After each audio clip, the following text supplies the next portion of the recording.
It's Saturday. That means it's ESFL time. I'm Boiler here with Crooks and Showtime Satch on the analyst desk. Guys, how you doing today? Doing real well. Pumped up for these fights today. I don't know about you, Sats, but we got some bangers in store for the card, and I'm really excited, bro. Yeah, same way here, man. Zyaf, Izzy, we got some big ones coming down. Let's go ahead and get right into it. Absolutely, absolutely. Let's take a real quick look at this card. We'll dive deeper into it later in the show. But just at that high level, of course, we got that rematch, Izzy and Zayaf. Can Zayaf get that revenge he's been looking for the last few weeks? Daniel the Freeman versus Kratos. Oh my gosh, I'm so stoked for that. And just many other fun fights. Crooks, real quick, what are you looking forward to besides? I mean, that co-main event, you got two and up-and-coming stars with Daniel the Freeman. We've seen how dominant he's been. He's only lost one fight so far this season, which is crazy, using that calf. And he's going up against a really underrated, I feel, in my opinion, player in Kratos MMA, who's really burst onto the scene with his wins over Ed Parker. So that fight really, really intrigues me. What about you, Satch?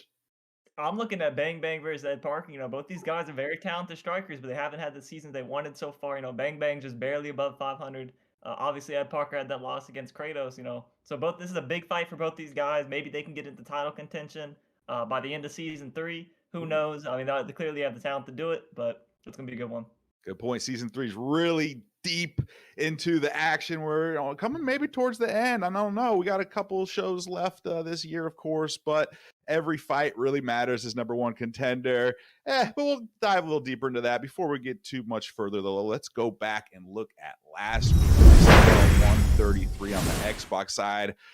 Man, we had a belt change hands, and look, folks, we got a highlight reel by the one and only Kai of ESFL staff. Thank you, Kai, for this work.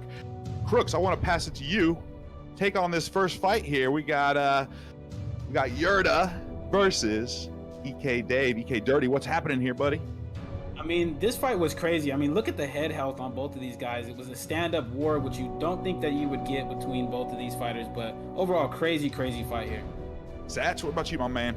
I was actually going to say, what he brought up, there was a stand-up fight. You got EK Dirty Dave, who's arguably one of the best grapplers in the league, and it was just very interesting to see him go George St. Pierre and be so willing to stand in the pocket with Yurda. But, yeah, I mean, he did a decent little job, but, after a while, when he caught one of them slip straights, it was all she wrote. Yep, staying in the pocket a little too much there. Great move for that slip straight knockout. Very rarely do we see those type of knockouts with us that straight. So good stuff there. Let's move on to the co-main, though. EK Dino and Anthony, a.k.a. Dabakin, in his past life. Satch, run us through this one. Well, we got a Conor McGregor mirror match, and, when you get those Conor mirror matches, it's really just a battle. Who knows those combinations? Because I know this sounds dumb, but it feels like Conor just has different combos, or he just hits them a little differently, especially with those uppercut hooks. It just feels a little different, and the overhand right there puts him right to sleep. What do you say about that, Crooks? Man, crazy timing on that overhand, and to knock out a fighter like that, like Dino at Dino's level with an overhand like that, takes some real skill. You don't see that very much at all. Very well used. It's a high risk, high reward type of maneuver. Not to be overhands thrown, but that one connected perfectly on the chin. Good stuff. Now, Crooks, we're going to the title fight. Gamp versus Blake Tyler. We'll be rolling right through that. I want you to start right now, Crooks. Yeah, I mean, this is a matchup, I believe, between teammates here with Blake Tyler and God Ate My Pig. So you knew this was going to be a banger straight off the rip. Both of these guys just kind of went all out. Blake Tyler was able to land the better shots and do a lot more damage and cut that stamina down of God Ate My Pig. But it was still a real entertaining fight. Sats, what did you think about it? I thought it was interesting. Interesting mainly because, like you said, you got some candidates, so they obviously know who's the better striker, who's the better grappler. And you would think that Gamp would use that grappling advantage.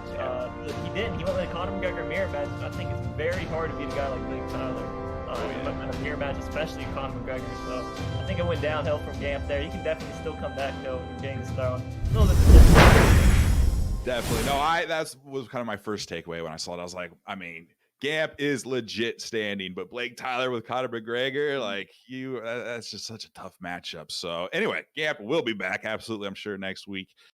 But guys, let's go to ESFL 132.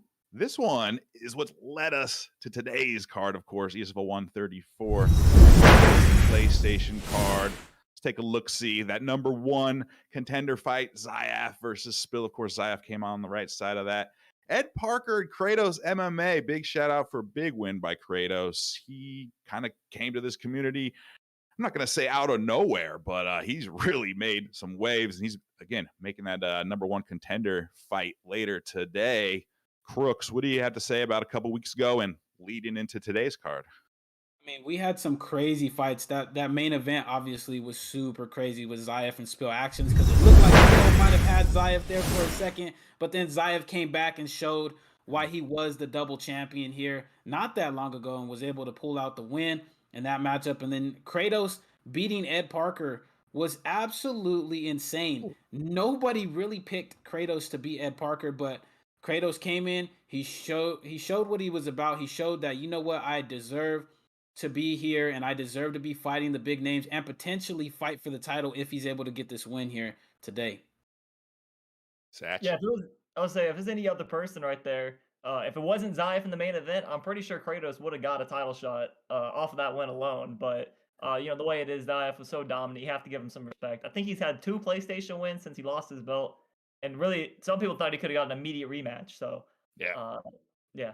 Zayaf he is, I'm not going to say the king of the comeback, because he does whoop some people quite often, but there's been many times where he's been put in really bad positions and just comes back, comeback kid style. And with that spinning head kick, we don't have the highlight right here, but go back, watch the archive of that finish, ESFL 132, that spinning head kick he finished Spill with. Ooh, that was nasty. So that's going to be a lot of fun.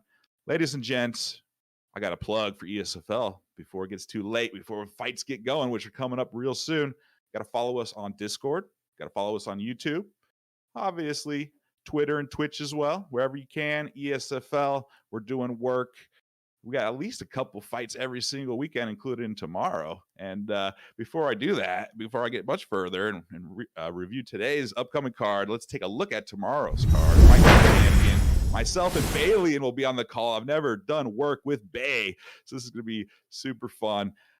You know, Crooks, I have mixed feelings about this. On one hand, I'm super stoked that Fight Night Champion is back. People are playing it. People are streaming it or into it. But I'm also like, damn, this was 11 years old. I was pretty much your age, Crooks, back in my day when Fight Night Champion came out. And there hasn't been another boxing game, but I think it's really cool that Esports Fight League, ESFL, isn't just the UFC games. We're going to old Fight Night, but we're going to be coming to any new games that come out as well. Yeah, and it's a really enjoyable thing to see, and it's a really good thing to see because we're touching all of the combat sports games. We're not just staying with mixed martial arts. We're delving into the world of boxing, especially with games like Fight Night Champion, and with the release of ESBC dropping, we might be getting into boxing as well. So it's a really, really good thing to see for all combat sports games players that the ESFL is going to be doing both of these games. Yeah, Satch, you got any Fight Night experience? Are you looking forward to ESBC, or are you just sticking to MMA? Nah, I'm definitely an MMA fighter, man. If they release NCAA Wrestling 22, I'm like that. But, that's my forte. That's hilarious. That's great. You and Romero, man. I'm sure you guys would really love that one. That'd be fun. All right, cool. Well, without further ado, let's just jump right into the ESFL 134 deep dive preview. That's what you guys are here for. Let's start with that championship fight. Crooks, I'm handing it to you. Of course, Zayaf's your campmate in dark. What does he got to do differently this time against Izzy? Well, I think he just needs to maintain his composure a little bit, get back to what his game is, and that's, making the proper reads. He might have been too lackadaisical with his preparation for the camp last time. He was double champ, so it might have been wearing on him. He was playing on both systems. But I could tell you one thing, he's been grinding on the PlayStation exclusively for a little while now, chomping at the bit to get that fight against Izzy Easy again. But Izzy Easy has already shown that he can beat Zyaf. So he's confident in this matchup, knowing that he already has a win over the champion. So it's going to make for a real, real entertaining fight for us here. Super interesting. We had Izzy on just after that victory on the analyst desk a few weeks ago. That was a really fun interview. And he's like, yeah, I fought Zyaf so many times, I'm not intimidated by him. Satch, I'm not going to make Crooks make a prediction because we know who he's got to be with, of course, But Satch, what about yourself? You got any keys to victory for either gentleman? And who's your prediction? I'm going to have to put you on the spot. All right. Well, I think we have a very important thing people aren't looking at right now. Izzy, what is he good at? He's good at those feints. You know, that's really how he gets. That's really how he gets everyone hurt here, man. He uses those feints really well, hits you where you don't see it, and that worked really well when he was at middleweight using Israel and Tanya. Now you're at bantamweight, everything's faster. Zayaf might be able to hit you 3 times when you're seeing a leg kick. You know, that's what I'm saying. So I think Zayaf will be able to take it in lower weight class. I think that more benefits him, and I see Zayaf coming home with a W. That's a great point. Those weight classes, how quick it goes. You know, back in my day in fight night, I always fought with the heavyweights. So feints, you know, made a big difference. But if you catch yourself fainting too much at those smaller weights, you're going to get pieced up. So that's a huge difference. Great point. Let's move on to Daniel the Freeman and Kratos. I mean, both these guys. Well, let's see. Kratos is 3-0 this season. Daniel the Freeman 4-1. I think both of them had their debut late in season 2. I don't recall exactly, but they're relatively new to the ESFL, and they've been doing work. Satch, let's start with you, man. Give me your thoughts of Kratos, Daniel the Freeman, the #1 contender fight. I'll be honest, I haven't seen too much of these guys. I really haven't seen anything from Daniel Freeman. I'm not sure who he's fought. I think he lost to Izzy.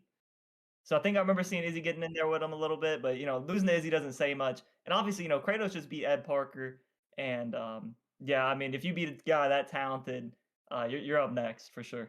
Yeah, what about you, Crooks? Man, it's a really interesting fight because as long as it's on the feet, I feel like Daniel Freeman really has a chance to get that win, especially with that calf character that he uses. Tends to have a little bit of longer reach. He's real quick with it. Kratos MMA, he's an all-around fighter, man. The dude is very, very good at striking. Like last week, he showed against Ed Parker. His fight IQ, his knowledge of the striking game is really elite. And then in the third round, he actually started to take Ed Parker down and was able to hold him there, which is a very, very tough thing to do against somebody the caliber of Ed. So it's going to be real interesting on the feet. It's going to be interesting to see also if Kratos is going to take Daniel Freeman to the ground and just try to have his way there. Yeah. It was a joy as the PlayStation 4 head matchmaker to put this card together because we have so many awesome veterans and matchups, but there are also a lot of new talent. Still, this deep into season 3, we have 1, 2, 3, 4, 5 competitors making their ESFL debut today in the prelims. But let's finish off last fight. I'm going to have to pick Bang Bang versus Ed Parker. Crooks, tell us about this co-main, and we'll finish out the night and hand it over to the main commentary desk. I mean, Bang Bang versus Ed Parker. I mean, if you are a striking fan, it gets no better than this matchup. You got a counter striker versus an aggressive volume puncher with Bang Bang going up against Ed Parker. I don't think there's really going to be any takedowns. I expect a lot of back slips, a lot of back steps, a lot of pull counters, a lot of straights, and just a whole lot of violence. I don't think this fight is going to go to decision at all. Virtual violence, Satch, have at it. I don't like this fight. I do not like this fight. Let me tell you why. Okay. I think Bang Bang is a great player. I think if you can beat him, it proves that you're a top 10 player in the PlayStation side. But in my opinion, I think he's a gatekeeper. I don't think he has a realistic shot of going up against Ed Parker, against Zayaf, against Izzy, because I think that his pressure style works very well, but players like Ed Parker, they don't get flustered by it. You know, they can take a step back, read and react, and they can normally beat that. So I think until Bang Bang either gets a little bit more creative with his striking, you know, mixing stuff up a little bit more, or if he starts implementing some wrestling, I don't see him beating guys like Ed Parker. I could be wrong, and if he does win tonight, it's probably going to, you know, bite me in the ass, but I see Ed Parker taking this one. Hey, man, bold thoughts, but it makes some sense to me. I can see that happening. So, all right, folks, enough of the analyst desk. We're going to head over to the main commentary desk. But first off, come and find me, Boiler569, on Twitter, on Twitch. Guys, go ahead and plug your wares. You can find me at Crooks209X. I'm on Twitter. I'm on YouTube. We make UFC 4 content all day. Yep. Satchmo Life, YouTube, Twitch, Twitter, everywhere. All right. Bait and Rob, here you go. Have a good one, guys.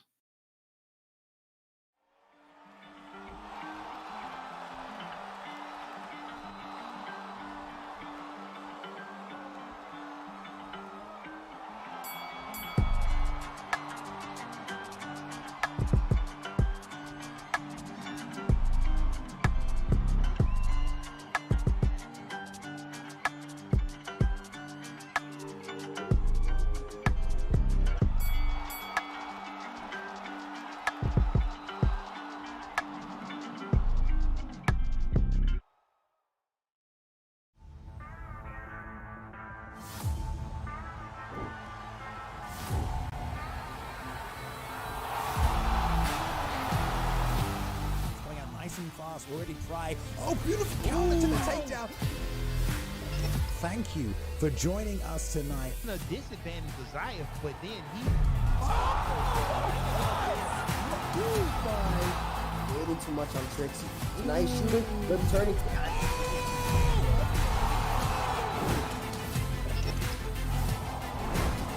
Watching on Twitch, watching on YouTube, watching from around the world tonight. I know the UFC isn't on right now, but guess what? The virtual octagon is here. Ladies and gentlemen, welcome back to the ESFL Gaming Network for ESFL 134. Izzy versus Zyaf for the PlayStation throne. The young prodigy back in the title conversation. We'll see if he can lift that hardware at the end of the evening. But joining me in the booth is, as always, one of the best in the business, Bruce Lee. Rob, how we doing? Yo, we're doing pretty good. What's up, everybody? Welcome to the show. It's gonna be another good one. It's Esports Fight League. We always put on the best fights. I mean, it's just amazing. And plus, I'm here with my boy Bane. It's gonna be hype. We're ready for a good time, and have to give a quick thank you to Boiler, Showtime Satch, and Crooks for that fantastic analyst test. I mean, look, they broke it down for you guys. You're prepared for ESFL 134, as are we. But before we jump into it, Rob, what are some fights that are popping off the page? Any names that you're looking forward to seeing? Yes, sir. As soon as I go through the bottom, the preliminary rounds, you got Area 55 Spooky has been making splashes in primetime, doing good things in Cage Rage, and now he is here in the Esports Fight League against Haseem. And then you move up a little bit further, you see Bang Bang matched up with Ed Parker, Bill Actions in UFC Turkey. I mean, there's so many phenomenal fights tonight. Bane, I mean, it's going to be a great show.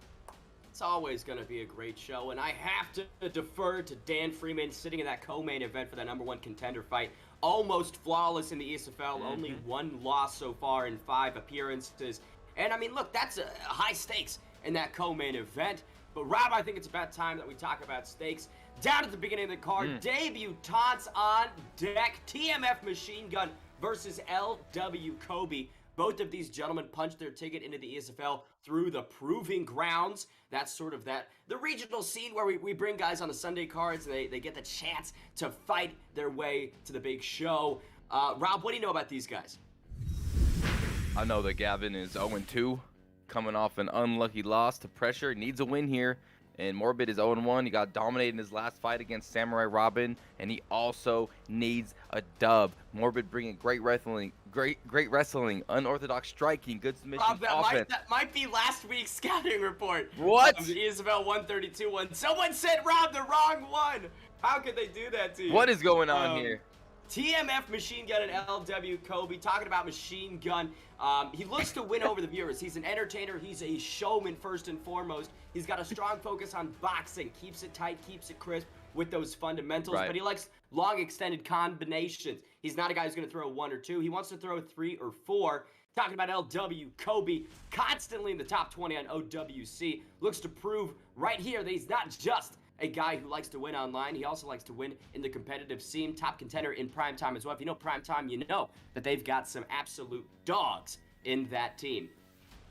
For sure. When you got dogs in the team, you know you bite hard. And this fight is going to be extremely satisfying to open up our preliminary rounds right here. It looks like it's going to be Rob Hunt versus Peter Yan. And that's always a good matchup. And the ping is looking good. Kobe has 2 wins already, though, over Machine Gun.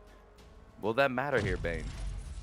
Guess we're about to find out. We'll say statistically, Font does have a bit of a reach advantage over No Mercy, but when you look at those abilities, those attributes of Piotr Yan, such a difficult guy to figure out. I mean, a monster in the cage, Rob. Oh, he's such a beast. Some serious power, some serious chain ability with his combinations. But then Rob Font, you got the 71-inch reach, you got the range, you got some power as well. Not as much as Peter Yan, but also you do have the Force of Nature perk with Rob Font, so you can compete. You can compete as long as you keep that range, Bane. Herb Dean, third man in the octagon to get us started for ESFL 134. Let's go. Show of respect. I will say this fight is brought to you by Sambo War. Sambo War. Thank you for the gifted sub. Great kick right there from Piotr Yan. Makes that distance, dictates the pace right off the bat, Rob. Ooh, right off the bat. And you see that dig to the body by Machine Gun. Digging deep already early. And here comes his opponent, though, Kobe, coming forward with some good combinations with Peter. Kobe has said that he's an outside fighter, right? In his past appearances, he's fought back behind those double black lines, rather. But now he's commanding the center of the octagon and being the aggressor. Interesting switch from the scouting report.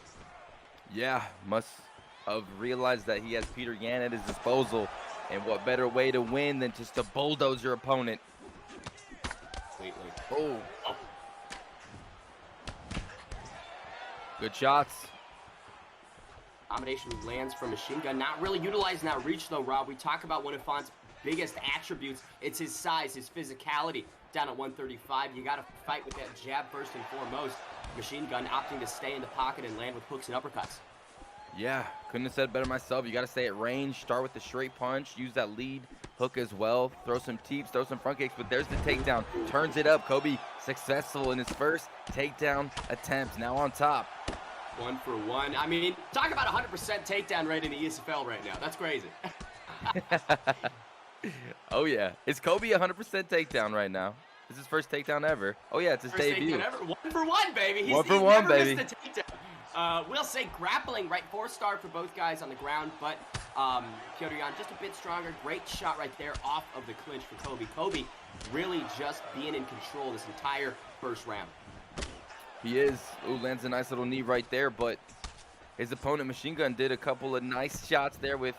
Ooh, there it is. It looks like he's starting to warm up a little bit, Bane. You're seeing the pulls coming. You're seeing some heavy shots, but still, Kobe doing the damage. Some fighters need to be touched up a little bit before they can get going. You got to get woken up sometimes, Rob. You do. You got to. Sometimes it takes a couple shots. Your fingers are a little bit rattled, but man, you start warming up like a cup of hot coffee in the morning. Cup of hot coffee, but you can see Piotr on the shots. Knocked down for Kobe. Oh my goodness, those are heavy shots right now. Kobe on top. Must be feeling good, and Machine Gun has to stay calm to get out of these positions. He needs to get back to his feet because right now he's eating short shots, blood flowing. Look at the laceration above the right eye of Rob Font, as Rob stated. Crimson blood dotting the otherwise gray canvas. 30 seconds remain, and you have to feel for Machine Gun in a round where he was getting controlled, now getting knocked down. What a great start for Kobe. An extremely good start for Kobe. And also to mention, Machine Gun's stamina is low as he's getting pounded right now by Peter Yan. Kobe doing well, but oh my goodness, there's the catch and the reversal. Kimura sweep. Now Font pouring on the pressure to conclude the first set of 5 minutes of ESFL. 134, unpacking those minute by minute, though. Seemed like Kobe just was a step ahead. His game plan was getting implemented and integrated just better and more efficiently. Font, not using all the tools that are available to him and didn't really find the range. You saw a lot of whiffed kick, a lot of whiffed punches. We'll see if Machine Gun can tighten it up in round 2. Herb Dean gets us going for the second set of 5 minutes. Yeah, we will see indeed, and it's very important for Machine Gun to establish some sort of range, some sort of defense. He can't, oh, and there it is, the uppercut. The respect now being displayed by Kobe. He's getting back there straight to the cage. Machine Gun unloading. Oh! Look at this, Kobe! Feeling the pressure, having to retreat. Machine Gun poured it on, but eats a quick 1-2 right there from Yan. Yeah, now Kobe starting to regain his composure right now, get that head held back. Took some time off just to get his defenses and his awareness back. And round number 2, Machine Gun needed that, and we'll see how it turns in another turning takedown for Kobe. Striking statistics largely in the red corner's favor. 76 have landed for no mercy. New England cartel member has only landed 38. 40 strike differential. That is insane, bro. That is. And now on top. Oh. Full mount. Full Can he mount. get that denial? No, he is unable to. Still remaining top control. Sliding right into side control. Nice elbows, vicious elbows, and the denial, Bane. This is getting out of hand right now for Machine. He's gasping for air.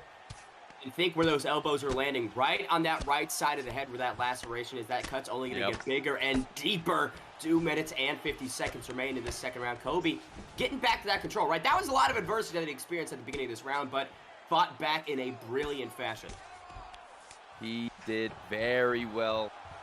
And now, ooh, that was a good play there, though. Good alleviation to get back up. Machine Gun elevates Kobe, and back to the feet they go. But the stamina advantage is still in the favor of Kobe. Machine Gun now working on a southpaw stance, lands a big lunging left hand. 2 minutes remain. And you can see, right, he's changing things up. Machine Gun realized that first round didn't go his way, changing stances, making different reads, and throwing different strikes. I like the adjustments, but not really enough against Kobe right now. No, but better than the first round, right? I mean, he's getting some shots through. He's already rocked him once. He's been able to get back to his feet. So, you know, Machine Gun Kelly is doing everything he can, but these teep kicks are starting to add up a little bit, man. He's getting pushed against the cage, ricocheting off of it. He's trying to give Kobe tickets to his own downfall, potentially. Big turning takedown lands for Kobe right in the half guard. And another display that Kobe can get this fight to the ground at will.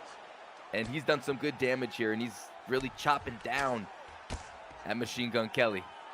I love the work that he's doing in this half guard position. Now you can see Machine Gun does get the reversal, but Kobe that half guard, right? He's not opting really to transition a lot. He loves to sit in it, goes to that side control, then goes back. Comfortable in all areas, gets the denial right there. Can he get the sweep? Yes, he can. Right back into half guard. Great job with that sweep. And yeah, like you said, he's just keeping it safe. He's making sure he keeps position and posturing up and doing damage. You know, not going for submissions, just electing to do safe, good old ground and pound Tito Ortiz style. And it's working out for him. Round number 2, face a little adversity, Bane, but then comes back, gets a couple of takedowns, gets some damage, and maybe even steals the round. And that is sort of what Machine Gun needs to do, though, right? The beginning of the round is make it dirty, right? Get in there, get in the trenches, and start throwing some big strikes. That's the only way that he's had success so far. But Fyodor Yan just landing good combinations of the final round of the first fight of ESFL 134. Oh, and already Machine Gun Kelly coming out a little bit more aggressive, throwing some elbows, and he does need to make something happen. There's a nice pull uppercut as well. He just doesn't have the gas tank to really put on a big, powerful combination. Needs to be a little bit more strategic with his power and his punches. Will say, I think Kobe's perfect takedown percentage is still holding up. Can't think of a time where Machine Gun's denied a takedown through this 135 contest. Good timing. Very good timing on Kobe. Machine Gun Kelly really having to worry about this takedown is going to affect his ability to dish out offense and get that finish. But right now, Kobe's got a lot of time to work here, Bane. And again, like you said, just chilling to posture up. But there's a slip by Machine Gun to get back on top. Fantastic work. However, we have seen him get reversed immediately. There it is again. Kobe, beautiful work to regain control. So quick, so efficient, and so composed. You really didn't see him panic at all in that moment. He knew that that transition, that reversal was going to be there. And now just getting the elbows in. Crucifix for Kobe. Yeah, that was a nice denial there for Kobe. And now use that to get himself into a dominant position. Crucifix landing even more vicious elbows. And the time is not on the side of Machine Gun Kelly. He's very tired. Another denial, Bane. Kobe in mission control. Bad news for Machine Gun. Posture up in full mount. Yan just unloading. Oh, man. Power shots. Kobe a little bit tired, though. That allows Machine Gun to get his back or get himself back into a more defensive position and trying to get that full guard. But, man, Kobe Bane has just been so good with his denials and his flicks. He's hard to shake off. 2 minutes remain in this fight. Machine Gun needs a stoppage desperately and is displaying a lot of urgency, but you can see those elbows are just bloodying the face of Rob Font. Blood going into the eyes. The thumbs are getting sweaty down there. It's getting hot. Someone needs to turn the air conditioner on Machine Gun Kelly's because he's getting cooked. Get him a few ice cubes, maybe. Oh, more strikes land. Kobe potentially looking for the stoppage. Machine Gun pops up. Now he needs to get to work. He does. Beautiful slip to stand him up, but there's a tag by Kobe. Uppercut lands, drops from Machine Gun Kelly. On top, Kobe pounding him out. Can he get on Bane? He does. That is it. That is it. Just under a minute remains, but they were not needed. Kobe finds the finish down at 135. Successful in the debut, and I think still perfect takedown. What a performance. This only proves that not all Proving Grounds wins are created equal. What a statement. A big statement, and these Proving Ground guys are always impressing me when they come to Esports Fight League and I call their fights. They're battle tested, they're well trained, and they're aggressive and they're confident. You know, they've gone through the fire and then they're ready to compete. And Kobe showed some great takedown ability. He showed some good composure, and he showed some great top game with some good striking as well. I mean, Kobe is a very good fighter, gets the win over Machine Gun, and you know, showcases a lot of things in that octagon that I like to see. and took advantage of Machine Gun getting overzealous at the end there. Machine Gun knew that he needed to finish, so he really put the pedal to the metal, right? And Kobe countered. Kobe caught him as he was coming in, backed him up, knocked him down, and that was it. I mean, talk about a fantastic, fantastic job. But, you know, the job continues, Rob, as we progress to 145 pounds for Moola versus Ace Droopy. More debutantes ahead. Rob, what do you know about these people? All right, here we go. Moola making his ESFL debut, earned the spot also through the Proving Grounds. Top contender in the UFL, fought for the titles numerous times there. He has wins over high-ranked ESFL fighters. He's going against Ace Droopy, also making his debut, also earned his spot through the Proving Grounds. And he is apparently one of the best Russian players around, the first ESFL fighter from the Ace camp, and he's looking to put that camp on the map. And Bane, he's got ambition to become an ESFL champion. Those are large goals for one of the self-proclaimed best Russian players around. Interesting that he went with Conor McGregor, of course, but he respects the stats. He respects the power.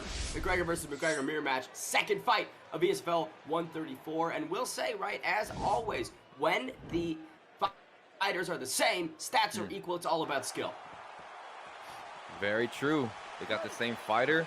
They got the same moves. They got the same attributes. So it's all about what kind of game plan you formulate and what kind of skills you bring to the table. We're about to see what these two bring to the table right now in their ESFL debut. Herb Dean's second assignment of the night. You can see already starting off strong as Moola to the body. We'll say this fight is also brought to you by Sambo Ward. Thank you for the sub. Man, Sambo Ward just sponsoring us like a crazy man. This guy is great. Moola coming out, though, throwing aggressive combinations, but also Ace throwing right back. These guys feeling each other out in an aggressive way right now. Referencing the official betting line, 87% of you think that Ace Droopy's going to get it done. Only 13% the dough on Moola. So Moola, massive underdog in his debut. Massive underdog. I'm not sure how they get those odds, but we'll see how they play out. I'm not going to look into it. Good body A shot. lot of patience. You can see the chess match, the tit for tat. Neither guy wants to overcommit to his strike because they know that that left hand of McGregor can shut the lights out at any time. Most definitely. And they're just both sliding ever so slightly out of range. Not really trading too much. Moola really utilizing that jab lead hook. Ooh, big shots by Ace Droopy, though. Big mistake by Moola to throw that head kick in boxing range. Oh! It's a big front kick from Ace Droopy. Ace Droopy starting to heat up a little bit, land some big shots. We'll see if Droopy's got some tricks up his sleeve. 2.5 have expired in this one at 145. Big spinning back kick to the head. Yeah, and that's just Ace Droopy showing his magic right now, showing his drip. He's feeling good, landing that spinning kick to the dome. Moola needs to match his kid's aggression or he's going to start taking over. He's starting to get confident. Droopy trying to drop Moola, make some money while he's at it. Big body shot right there connects. Love how he's concluding his combinations with a shot to the midsection. Such a good idea. Gasses out McGregor. We know that the cardio of Conor is not really the best in the game. Very true. This is a 3-round fight. Oh my goodness, there's an uppercut by Moola though. Now finally backing up Ace Droopy a little bit. And he really needed that because Ace Droopy was really tagging him with some big shots early. Good adjustment by Moola to block that body. Now these guys are standing and trading, Rob. Yeah, they are. It's getting exciting. 1 minute left. Ooh, uppercut lands for Moola. Ace Droopy still walking him down using that jab body hook. And they're exchanging. The head health of Moola has steadily decreased through 4 minutes. Ace Droopy doing some good work, but eating some shots of his own. Moola still very much in this. For sure. Definitely with that uppercut and that rock. He's still there. He's still standing his ground. He's not letting Ace Droopy back him up. He's moving left, moving right, but you know, Ace Droopy just looks a little bit sharper here. Oh, look at that. Beautiful. Lightning fast combination as this round is about to expire, and now we've got an interesting question on our hands, Rob. Who do you think gets this one, right? The more efficient and consistent guy was Ace Droopy, but Moola landed the more significant strikes and had a rock of his own. Yeah, you wouldn't have thought so. Watching that fight, you would have thought Ace maybe had landed the more harder shots, but I guess on the paper, which the judges are going to be utilizing, Moola may have stolen round 1, but who knows? It's also damage. You know, Moola did a lot, or excuse me, Ace Droopy did a lot more damage in that round, in my opinion, to the head and to the body. But here we go, round number 2, Bane. The tension is thick in this arena. It's just, I mean, you could cut it with a knife. You could. You could cut it with a butter knife. There's so much tension. A very dull butter knife. Oh, that was smooth. Speaking of butter, look at that. Body shots. Knees to the body. Hurting Ace Droopy. Now Moola starting to come alive in round number 2. And that's the same mistake that Moola had made in the first round, right? You can see Ace Droopy threw a kick in boxing range and paid for it dearly. Moola eating some shots now. Yeah, big shots. Ace Droopy doing a good job with that lead hook and that straight, staying long with McGregor. Now he's attacking that body, still throwing a lot of shots at him, but there's the Ace Droopy just walking forward. Moola trying to tag him back. Ace Droopy like a zombie, just sitting in the pocket and bobbing and weaving. But, you know, you stay in the pocket long enough, you're inevitably going to eat some shots, Rob. Oh, and speaking of eating shots, that combination by Moola was nice, but Ace Droopy just walks right through it. Woo! Watch out! Oh! That is Ace Droopy cashes in as the favorite in his debut. And that is a clean duck. I can definitely respect that. One of my favorite things to do at the highest level. Duck, super vulnerable, power right hand, all she wrote.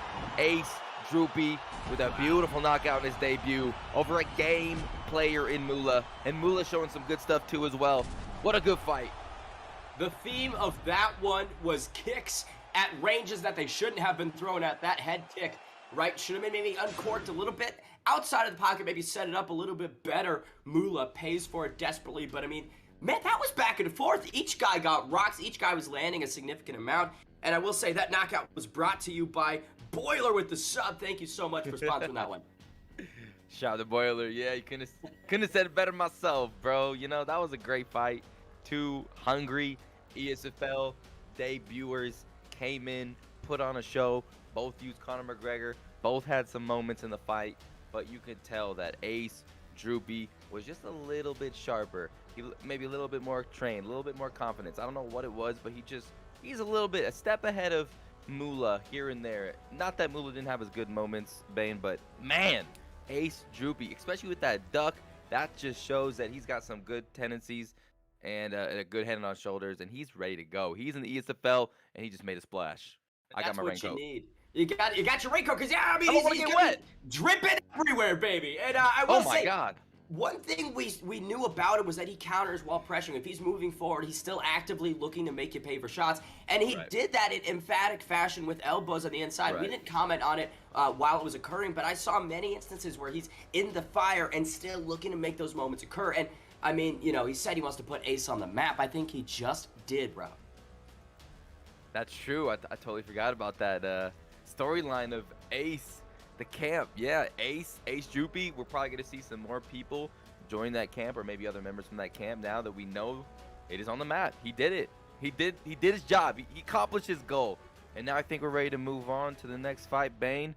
Bring us home, baby. We're talking about establishing camps, but these ones have been very established. This one is from the War Camp, Haseem and 855 Spooky. Both of these guys well known on the scene. Haseem 0-1 in the ESFL. 855 Spooky is making the debut, but he earned the spot in a best-of-5 with Zayaf. Again, the title challenger tonight and former double champion. I mean, if you're Haseem, Rob, that's got to be a tall task ahead of you. No doubt. I know a lot about Area 55 Spooky. I've played him multiple times. This guy is very good. He's got some extremely improved striking. He's a really freaking good striker. And also, what's the most scary thing about Spooky is his ground game, his takedowns. And once he has you on top, his side control may be top 5 in the world. His ability to control you. He's just a well-rounded fighter. Very dangerous. Area 55. But Haseem, I mean, he's a veteran. He's 0-1. He's also well-rounded. And he's looking to reinvent himself. So if Haseem could beat Area 55 Spooky, that'd be huge. But the other way around, Area 55 Spooky looking to make a big splash, and he needs a win here, so this should be a big matchup. Important fight. Haseem going with Dustin the Diamond Poirier. Area 55 Spooky electing with Prime Icon Habib the Eagle Nurmagomedov. We'll see if that pays off. Definitely stylistically, there's options for both guys, right? Dustin's got the jiu-jitsu. Nurmagomedov has so much elite wrestling. But starting off on the feet, Rob.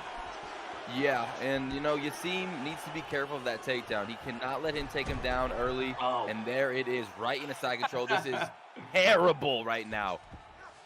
As you were saying it, immediately Spooky going for that now, and Crucifix. Uh-oh. This could be Haseem over. Trying to reversal, but not there. Elbows coming down. Yeah, this could be over. This is not where you want to be against Spooky. He is a professional hitman in this position, and you're already seeing it right now. You know, Haseem's trying to utilize these fakes to get out, but he's just getting controlled, man. Spooky's one of the best in this spot. This could be almost it. Look at the head health of Haseem. No, yeah, it's not looking good, and now this is really no better. The side saddle position. I'm gonna be surprised if Haseem gets out of this first round alive. Wow, complete domination from the start of this one. Area 55 Spooky is just controlling every single aspect.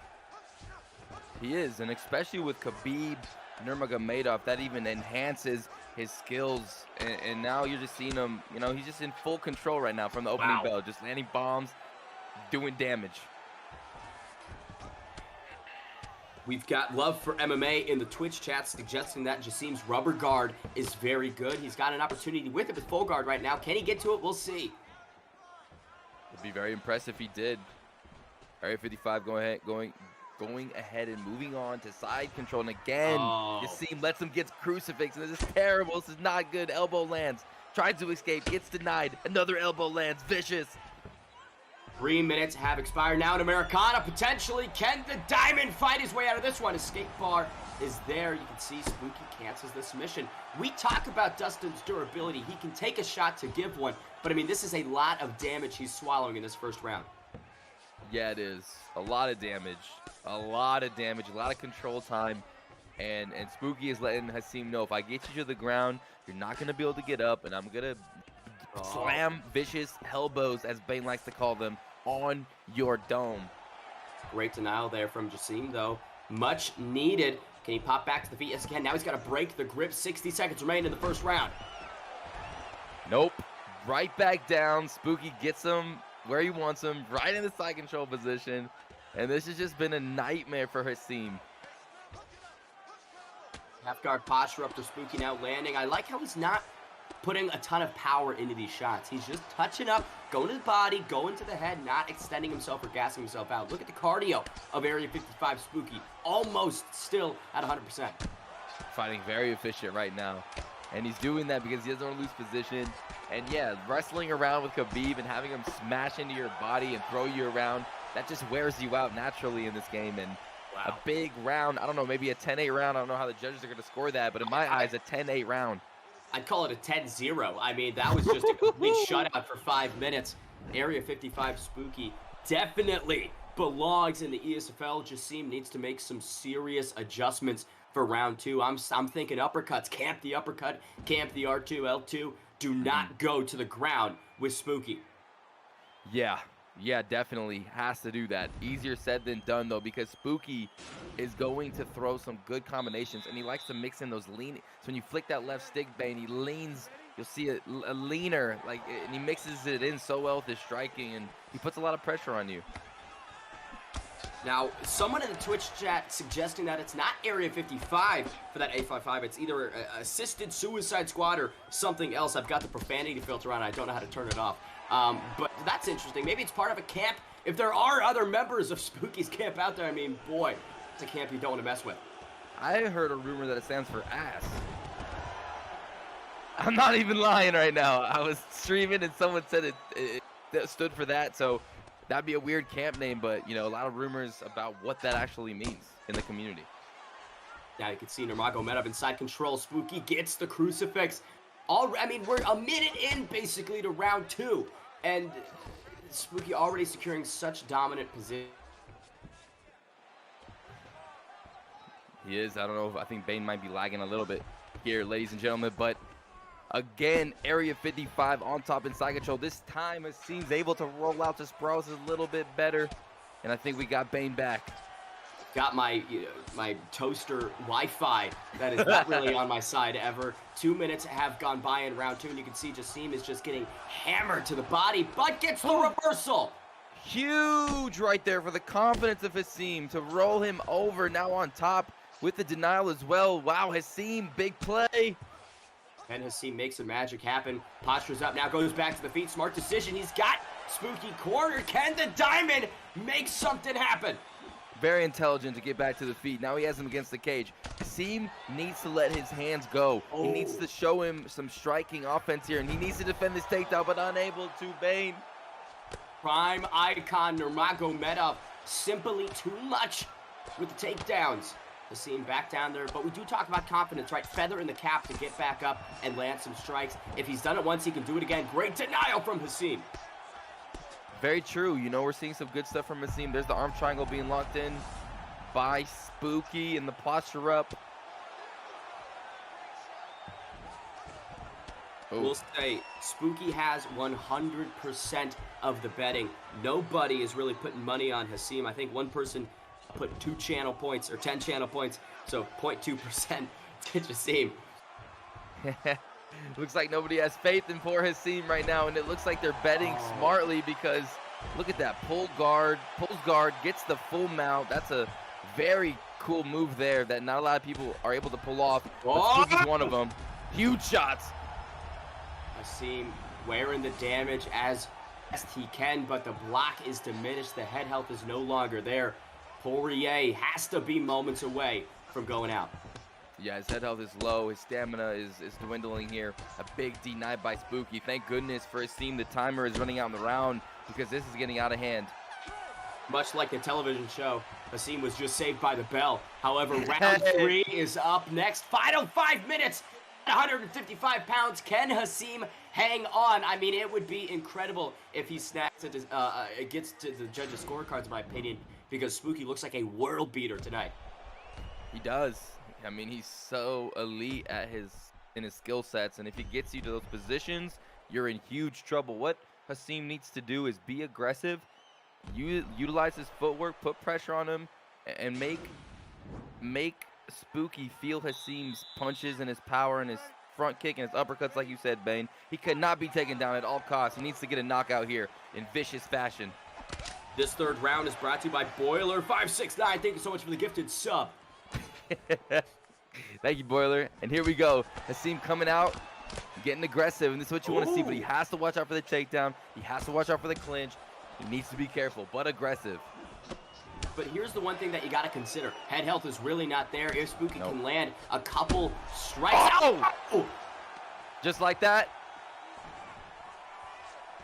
Poirier debilitated in every aspect of this strike. Big shots landed. And he's man. Beautiful uppercut. This could be it here. Oh, big shots. How is he hanging on?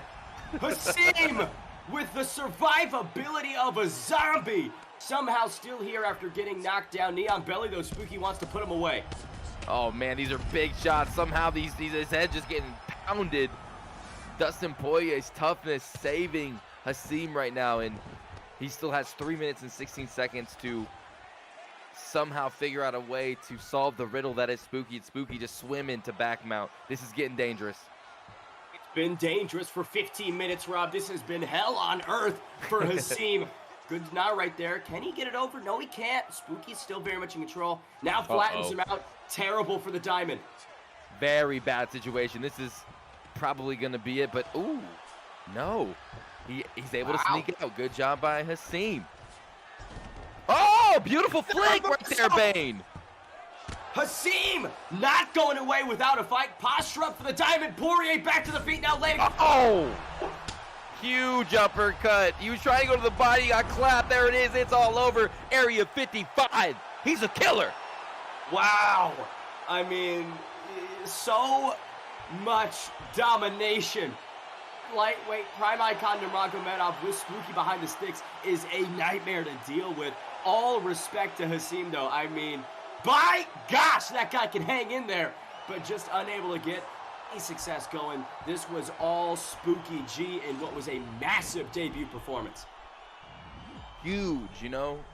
I knew I already knew Spooky. I knew how good he was. He literally is spooky when he fights because he's just so devastating. His control, his ability to get you to the ground, and his flicks, his side control, just everything. He's a ground specialist with some really good striking. I mean, he's the full package, and he's going to make a really good run in the Esports Fight League. He's already made a good run in the Primetime promotion, in the Cage Rage promotion, and now these ESFL boys are about to see the storm that is Spooky. We just saw it right there, but Haseem, Bane, he fought valiantly. It's not easy to get those flicks on Spooky, to get those reversals, to get back to the feet, but the damage was just way too much, and he wasn't able to keep up with the onslaught.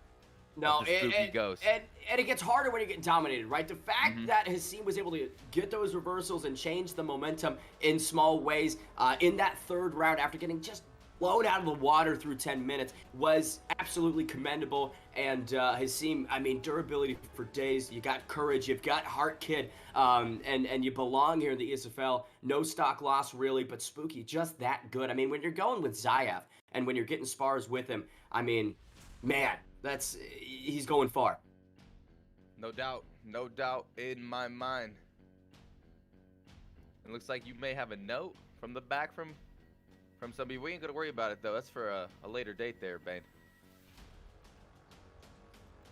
Are we ready, Bane? You ready to go? I think we got some fights coming up next, guys. Hope you guys are having a good time because we got some big ones coming. We just getting started. Now, talk about getting started. These guys have been going for a while. Number 36 ranked Dima takes on number 35th ranked Gavin War. Both of these guys are 1 and 2. Dima coming off of a close decision loss, right? It could have gone his way, but he doesn't plan on going to the scorecards this time. He's searching for a finish.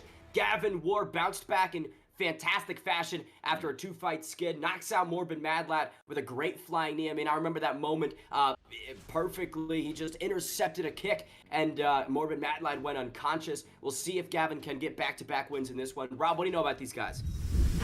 No, Dima's ranked 36. He's 1 and 2. Gavin right above him, ranked 35, 1 and 2. And Gavin's gonna bring some crisp striking, not striping. He's not painting anything, Bane. He's got some crisp striking, high-level grappling, good pressure. But Dima's got good fight IQ. He's well-rounded, and he's really good at hitting the body. So this is gonna be a great matchup. And it looks like they are going to be selecting in the welterweight division. Gavin looking to pick that Leon Edwards pick. Dima, what's the counter pick here, Bane? Ooh. Cameroon Usman.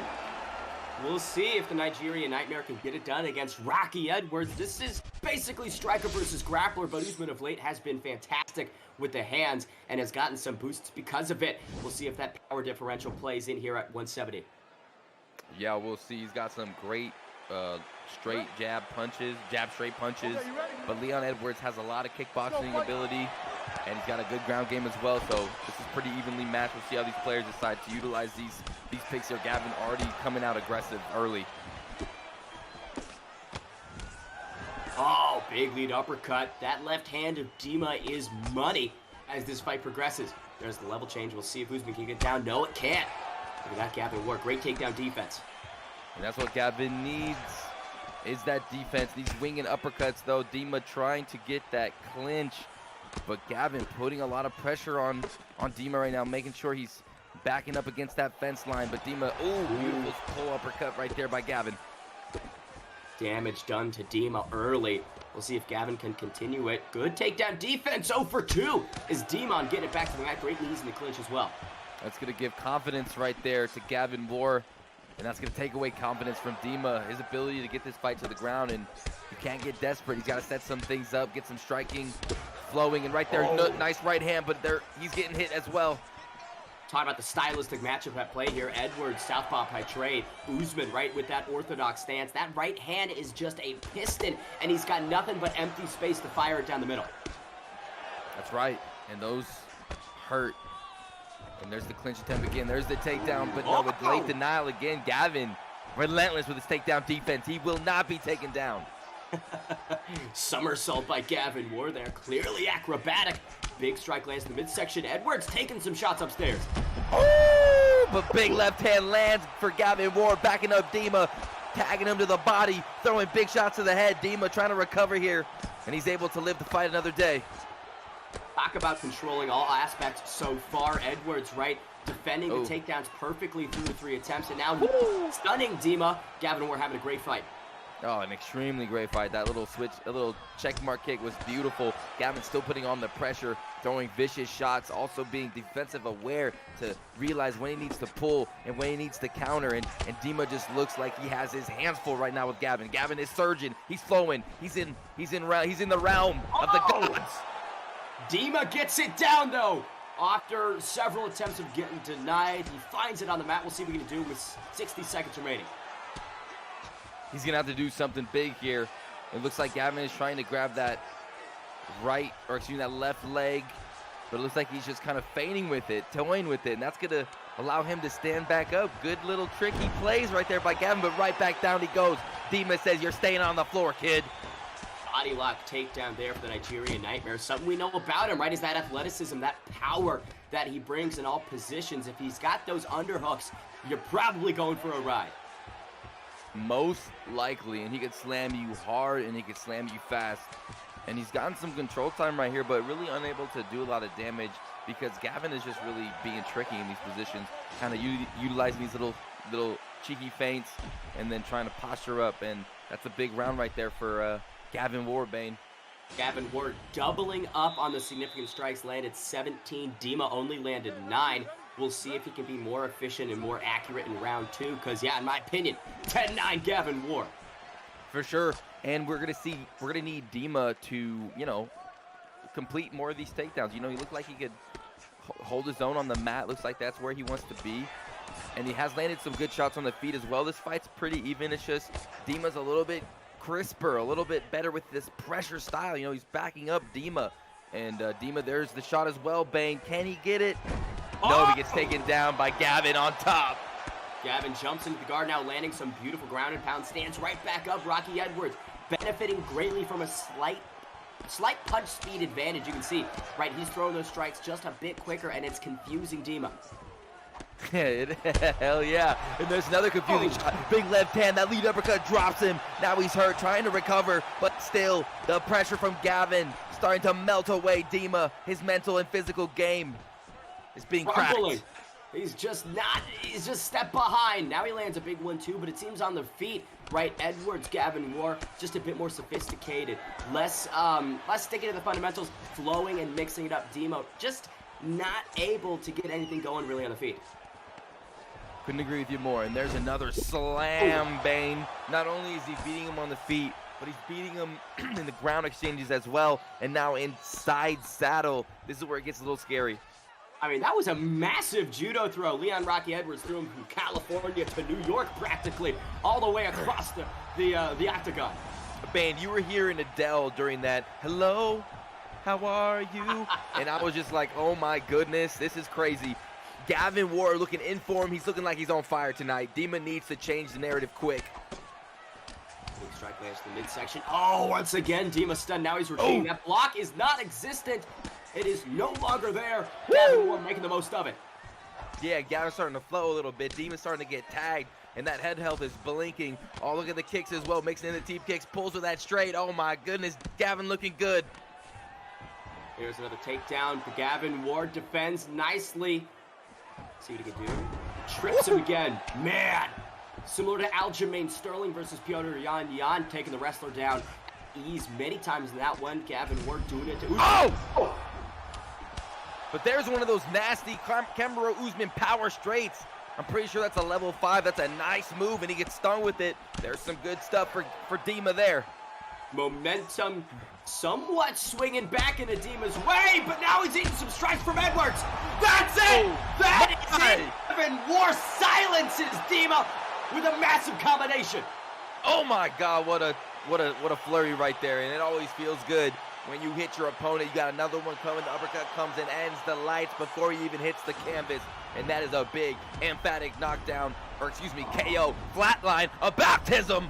What a win right there for Gavin Ward, melting and destroying a game. Dima. Woo! Nightmare of a fight for Dima. Just seemed a step behind the entire time. Dima falling to 1-3. Gavin Ward evens it out at 2-2 overall, and really impressive on the feet. I mean, headhunting largely, but the takedown defense, I mean, really able to stay in those striking positions for as long as he wanted to. And then, you know, countering and transitioning, throwing Dima to the mat on several times. Very impressive performance. Extremely, yeah. You know, Gavin just looks like he's been training well. He looks well-oiled. He looks confident. And like you said, his ability to defend the takedowns and then have the wherewithal to throw him with a judo toss. That takes away stamina. That takes away confidence. That's a momentum shifter. And then on the feet, the pressure, the 4-punch combinations when he's staying long with the straight lead hook combinations, and he was just overwhelming his opponent with flurry after flurry. I thought I was at McDonald's. Shaken, not stirred, baby, is what he was throwing up in the octagon. We'll say, though, the war competitors continue. Axe Murderer War, the number 41 ranked ESFL competitor, takes on the number 29 ranked Cryptic Optics. Big opportunity for the Axe Murderer, who's 0-2. He needs this win badly if he wants to stay in the ESFL. Cryptic Optics lost the debut in a close decision. Similarly to Gavin, Ward does not want to go to the judges' scorecard this time. Rob, what do you make of these two competitors? Wow, I mean, his back's against the door. He lost one fight. Bane saying he's about to get eliminated after this one. The pressure is on if it wasn't on before. And Axe Murderer now, he's ready. He's got the nerves in him. He's ready to go. He's got solid takedown defense. He's not really a submission hunter, but he can control you and he could damage you. So this is going to be a tough fight between ranked 41 Axe Murderer and ranked 29 Cryptic. They need this win to start a run to get to the higher rankings and maybe solidify a spot in the ESFL. And what about these picks, Bane? What are we looking at? Axe Murderer electing go with Piotr, No Mercy, Jan. You can see Cryptic Optics with the King of Rio, Jose Aldo. Herb Dean, third assignment of ESFL 134, gets us gone up 135. They are overworking Herb Dean tonight, I must say that. Murderer with a good combination, but Cryptic Optics kind of just standing in front, eating it. Great defense of the takedown as well. Beautiful defense right there, and that's huge. And he was a little bit winded from that as well. Ate a body shot and a leg shot. Oh my goodness, the Assault Gari denied too. Cryptic's on point. No Asoto Gari tonight, but a big combination for Axe Murderer War. These guys seem even on the feet through the first minute, but we'll see who pulls ahead. Great combination from the King of Rio. And already you're seeing the game plan from Axe Murderer. He definitely wants to get this fight to the ground. And you know Cryptic Optics is realizing this, but he's going to go ahead and get his own takedown and go offensive. Good play. Taste of his own medicine. The doctor diagnoses a half-guard position into a posture up potentially. Yeah, and Cryptic Optics standing right in the face of Axe Murderer, and he is not as afraid of this man, you could tell. And the Axe Murderer is really shooting on these takedowns and finally gets one. Cryptic unable to defend, and that's huge, Bane. Will say that might have been some mental games by Cryptic Optics right there a moment ago where he takes Axe Murderer down, gets a reversal right here. Beautiful job. Let's see if he just gets back to the feet or if he chooses to stay on the ground. Half guard regained for the Axe Murderer. And because Axe Murderer is trying to get these takedowns, he's getting denied, and he's getting a lot of whiffs. He's losing a lot of stamina right now against Jose Aldo early. That's a dangerous thing to have happen to you. There's another good deny by Cryptic. Bane, he's looking real good. He's going to go ahead and transition, but still Axe Murderer on top. But he's still going to be able to defend himself well.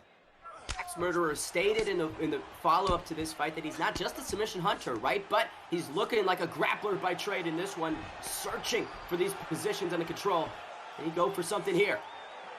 And he's trying to go for these transitions with low stamina, and somehow he gets that one. Good job, but he's got to be careful with that stamina pull. He's burning it fast in this first round. We'll say a lot of competitors, right, search for that full mount position a little bit too much. They just race to it and then get bucked off instantly or transition like this. Cryptic Optics has the hooks in. Oh man, he got a really nice deny, and he's gonna go ahead and elect to get back to his feet and come forward and start throwing bombs. But Axe Murderer is the one that's throwing, maybe thinking about a spin, but decides against it. Just throwing a dance move with the octagon. Great check right there from Jan.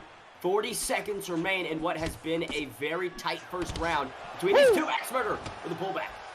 Sorry, Cryptic Optics rather. Very close round, Bane. It's an exciting fight. It's starting to heat up even more, but I mean, Cryptic Optic just has so many advantages right now in this first round. I really feel like he's in full control of this fight. And that's also reflected in the cardio. You can see Axe Murderer War with all of those takedowns has a... Oh! What a way to put a stamp on round 1. If you were confused about who's going to get the nod on the judges' scorecard for those first 5 minutes, that answered it. Cryptic Optics with a big 10-9 to start things off. Yeah, into that round in a good way, gets the rock. And now we're seeing Yan coming out with 80% stamina. Cryptic almost full, and we'll see what Axe Murderer can do. And there's the Sotogari takedown. He gets it this time. Right into side control. Can Axe find maybe a potential crucifix? No, Cryptic Optics gets that half guard. Love how Cryptic Optics has been able to control things on the ground as well. Mixed martial artist indeed is Cryptic Optics. Definitely. Cryptic Optics is coming with some good bottom game jiu-jitsu. His flicking ability, he's making those reads. Let's see if he gets this deny right here. Unable to. Axe able to sneak out a half guard. But let's see what happens. I mean, Cryptic is looking really good in this jiu-jitsu realm. Couple shots right there. Left hand to the head. Right hand follow-up. 3 minutes and 40 seconds have transpired in round 2. And this fight has largely been Cryptic Optics. It is competitive, but in my mind, not necessarily close. I would agree. Not close at all, in my opinion. Definitely effort coming out from his opponent, Yan the Axe Murderer, and he's able to get back to his feet too. That's a nice play as well. And Axe Murderer out of that war camp, he's fighting aggressively. Nice right hand as well lands. You have to, like we said earlier, gotta make it dirty, gotta get trenches and fight through the fire if you want to have some success when the fight's not going your way. Cryptic Optics lands a big strike upstairs. Axe Murderer. Yeah, Axe Murderer's starting to land big here, and the power of Yan adding up, and that Force of Nature perk also coming into play now that he has an advantage. Nice spinning back, nice spinning back fist too. Axe Murderer starting to heat up a little bit in round number 2. Big slip straight into it. Leg kick though from the King of Rio. We're talking about the cardio of Axe Murderer. It is going to start working against him as these final 2 minutes of round 2 come into play. And there's that takedown, but a good denial. That's going to sap some more gas. Take the spinning back fist lands. They're exchanging in the middle. They're standing their ground. Oh, again, that spinning back fist. You know, Bane, he's got to be careful. He can't take much more of those from Peter Yan. He really can't. So much power, especially when you double up with those hooks like he did against Corey Sandhagen. Just a monster inside the octagon. Oh, man. A double rock. I want to rock. And now you can see Axe Murderer coming alive, but Cryptic Optics meeting him toe for toe, strike for strike. Definitely. Good pull, lands that leg kick. Cryptic definitely feeling himself right now, but Axe Murderer fighting out that vicious, legendary war camp, that rising war camp there. He's fighting like a dog in there. One thing you have to say, they've got heart.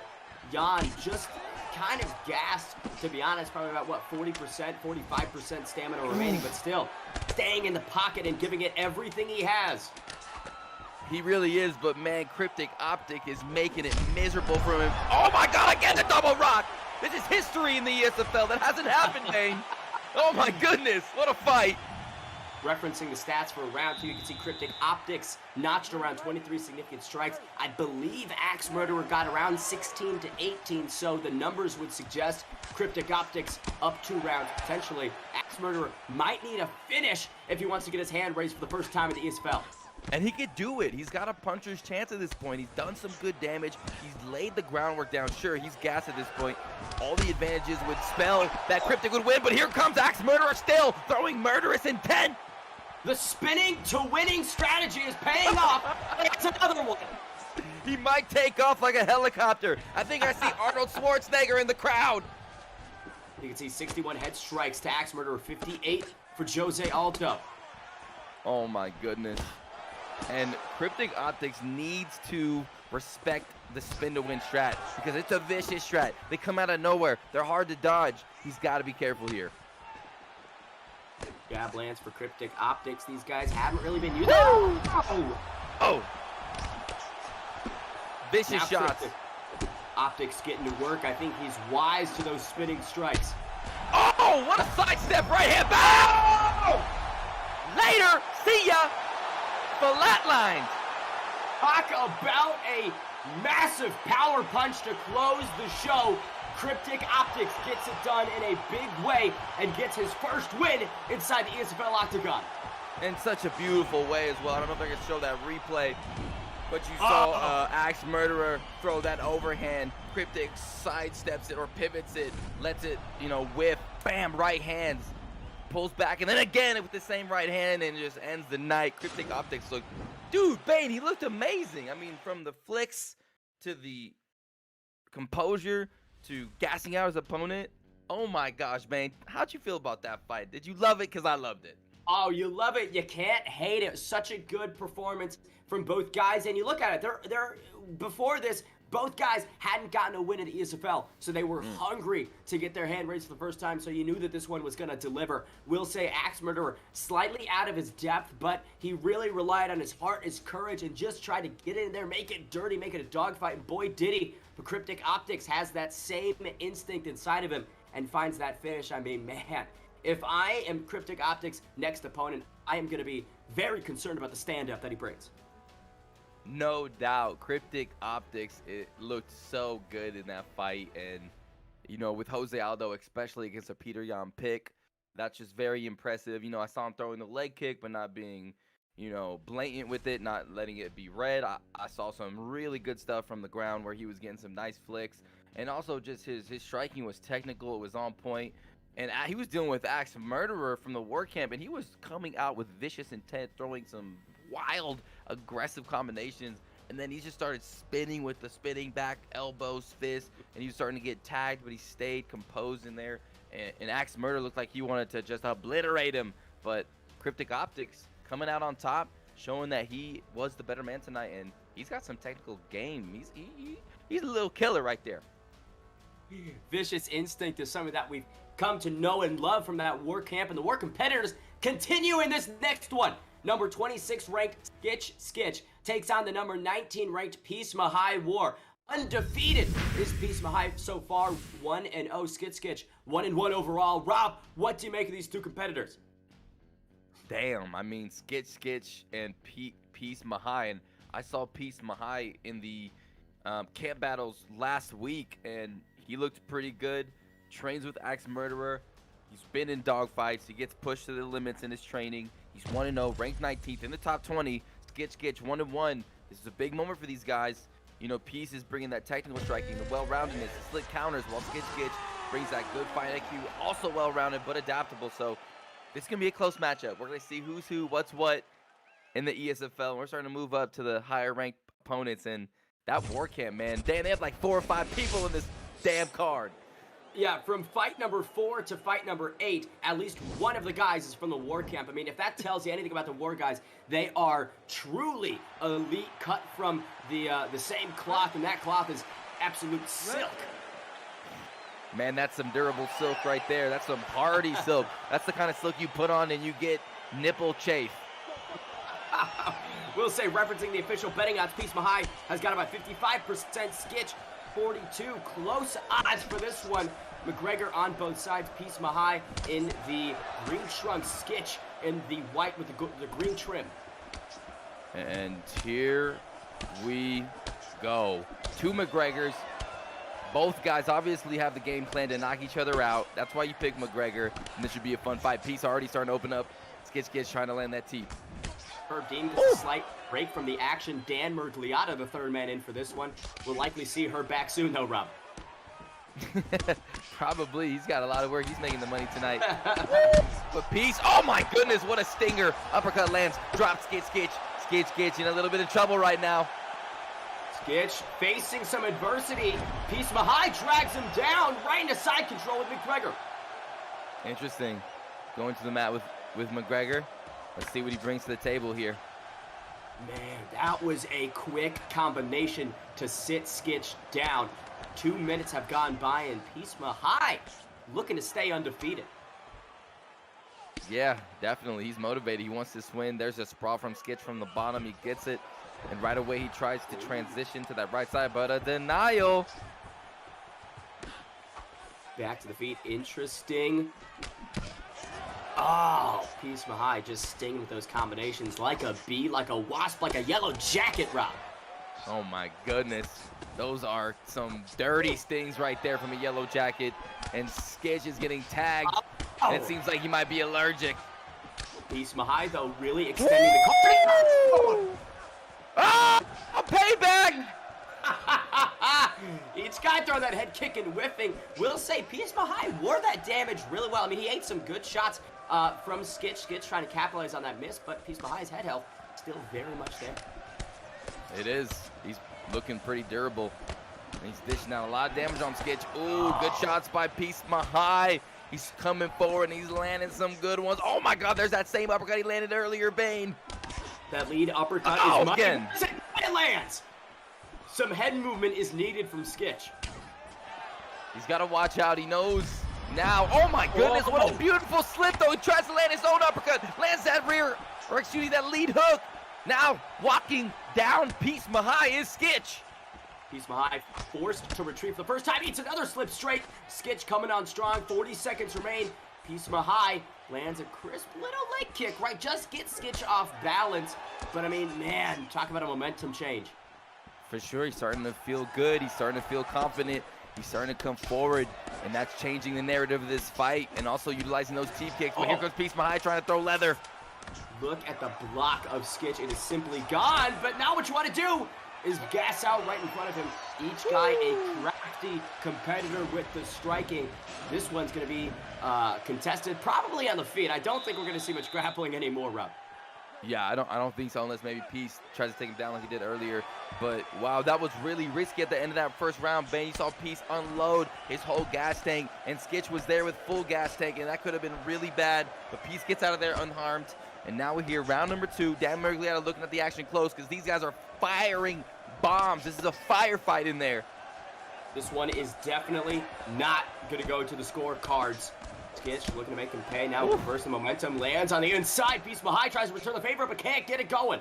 You can. Skitch is starting to find his rhythm. He's starting to find some shots in these flurries, and he's starting to tag Mihai with some great punches. Talk about an even one. 45 strikes to Peace Mihai, 46 for Skitch. Oh! Head kick comes through. Here comes Peace Mihai. He just broke right through the block. And at this point, Skitch, his block is low. His head held is even lower. And he has to be careful with the block breaking combinations. He cannot withstand the onslaught. He's got to use head movement. He's got to use his footwork. He's got to be careful. Skitch lands a head kick of his own. He's narrowly avoiding these strikes. Peace Mihai getting closer. Knocks him down. Up kick saves him though. Oh, that rear uppercut from Peace. And now the lead. Oh, but he stings him. Skitch with a beautiful shot. Now on top. He's got the opportunity to finish right here. It could be it. And it's over. What a comeback, Skitch. Reverses the momentum. The table was turned. Skitch, moments away from being unconscious, returns the favor and steals the undefeated record from Peace Mihai and hops into the top 20 of the ESFL. And that is a huge win right there after, you know, kind of being at the tail end of that whole fight, losing and getting brutalized by that uppercut time and time again. But, you know, Skitch stayed in it. He stayed in that fight. And he caught his opponent. I saw him in that round, you know, starting to sneak some things in, Bane. And I was starting to see a little bit of momentum in his favor. But then it would get snatched by his opponent. But then he freaking lands a beautiful combination. And he gets the win. Face a little adversity. And that's what you want to see in a competitor. No, you want to see them face that early adversity, some early danger, overcome it, keep that composure. That is an ESFL athlete at its finest. And Skitch, he looking fine tonight. Looking fine, looking like a champion. Will say that's my fight of the night so far. One thing to note, and one thing that is so apparent, right? This happens so often, Rob, is whoever is leading the fight is typically winning. If you're pressuring, if you're striking first, odds are you're going to be landing more and getting those knockdowns, and that was just perfectly exemplified in that one. Every time you saw the positions change, Skitch or Peace Mihai, right? If they were pushing forward, they were winning. Unfortunately, Peace Mihai not able to get that one today, but such a fun fight. Can't wait to see both of those guys in the octagon. But I will say, I won't be able to take my eyes away from this next fight, Rob. Number 12 ranked Heavy Hands taking on the number 14th ranked Sambo War, 155 pounds. Rob, what do you make of this one? Number 12, Heavy Hands, 2-1. He lost his last fight in a very close way with. He lost his last fight in a very close fight with both fighters having their moments against Zyaf. Now he's taking on a fighter he knows very well from other leagues. He's heard about Sambo War. He's researched Sambo War. He's bringing a pressure counter striker. And Bane, what do you know about Sambo War? Ranked 14th, 2-2. Sambo War's most recent outing was against the veteran of the scene, I believe 11 Bravo, who is such a durable competitor. And with Sambo getting his hand raised in that one, you know that he's looking to continue making the statements here. Good boxing and footwork is what we've come to expect from this War member. And calculated striking. He's not someone who whiffs and takes big risks. When he misses, it's by millimeters, not yards. And I will say, takedown defense as well. That War camp has been impressive so far tonight with managing the takedowns and keeping this one on the feet. We'll see if that continues. I believe it's McGregor versus Poirier at lightweight.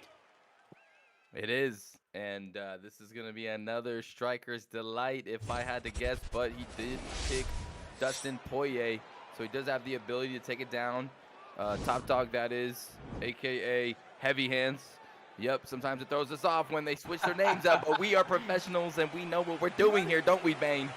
Dan Murphy got to stand in the octagon for this one. We'll say Heavy Hands notching 69% of the betting. They think that the formerly undefeated Heavy Hands is going to get it done tonight against the War member. And you can see he's just marching across the cage early.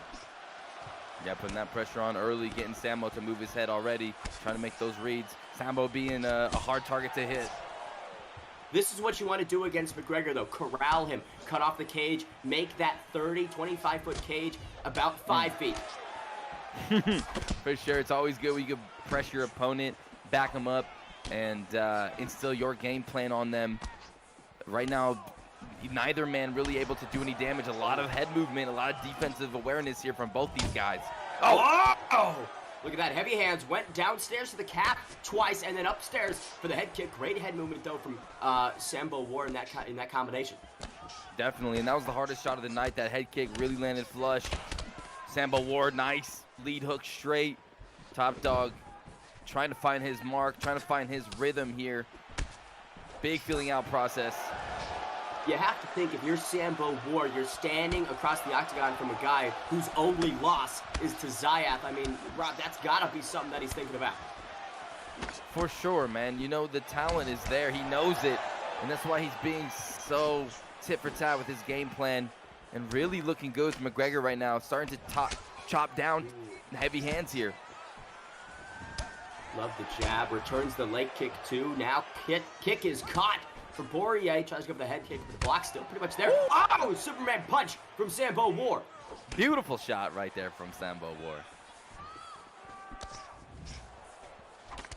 Oh, good body shot again, too.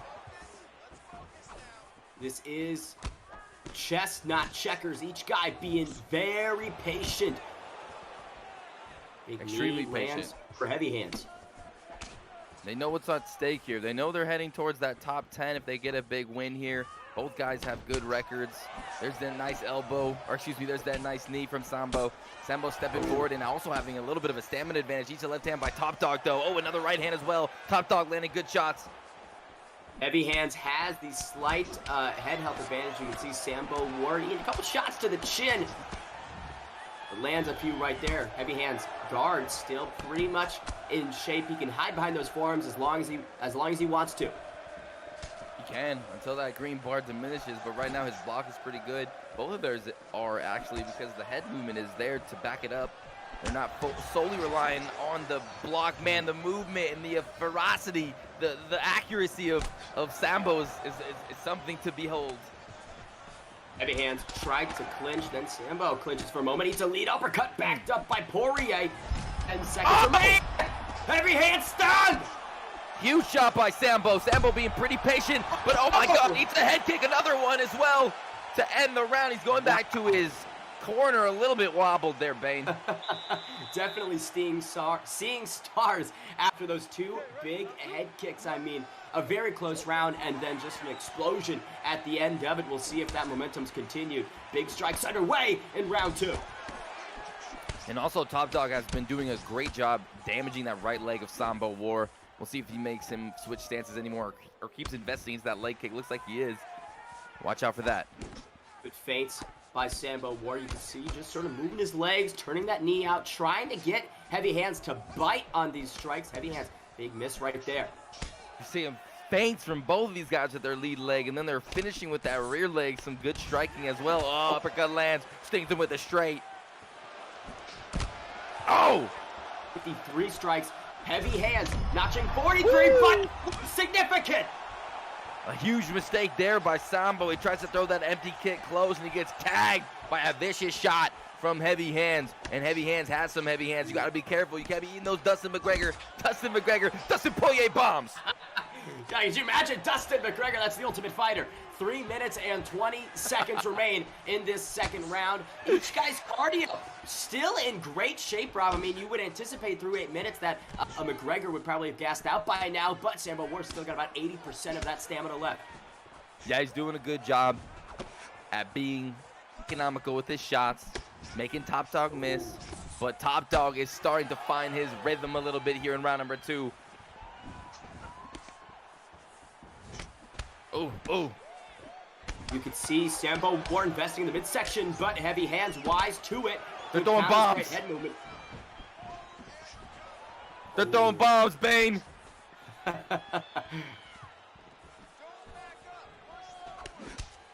Oh, body shot. Love the cerebral nature of this contest. You can tell each guy's got such a high fight IQ. McGregor turns around, swinging elbow, not there for Sambo War. And these guys are just landing huge bombs on each other and being defensive as well. This is some technical brawling here. Top Dog low on that stamina, backing up a little bit. Sambo starting to get that momentum back. Standing and trading, you can see Sambo War getting the worst of that exchange. Now it's a big roundhouse to the midsection. Cardio for Sambo War might be a problem soon. Heavy Hands getting cornered though. That cage is getting smaller. It is. He's getting pressured, and I know he's feeling it. Sambo doing a good job at landing some heavy shots, digging to the body, landing to the head, really mixing up his shots. Oh, another hook lands. Top Dog backing off. On the break, Heavy Hands didn't get those hands up fast enough. It's a big check right hook. We'll say the future. Oh! Beautiful shot right there, Bane. The lead leg feint followed by the rear leg power. And that's backing up Top Dog even more. Huge round for Heavy Hands. Or excuse me, Sambo.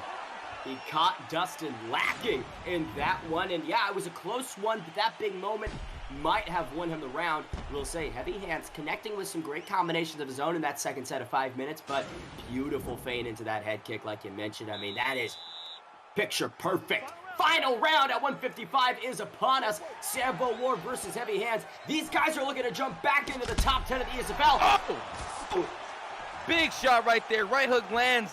That's what you want for Top Dog in the third round. Get some respect, put some damage on his opponent, and this is a very even fight. It could go either way, Bane. Absolutely. You can see Heavy Hands wanted to start strong in this third round, and he did just that. Another big combination from Heavy Hands. And Heavy Hands is starting to throw big shots, but oh my goodness, what a pull by Sambo Warrior. Now has the opportunity to finish the fight. Big shots landing. This could be it, and it is.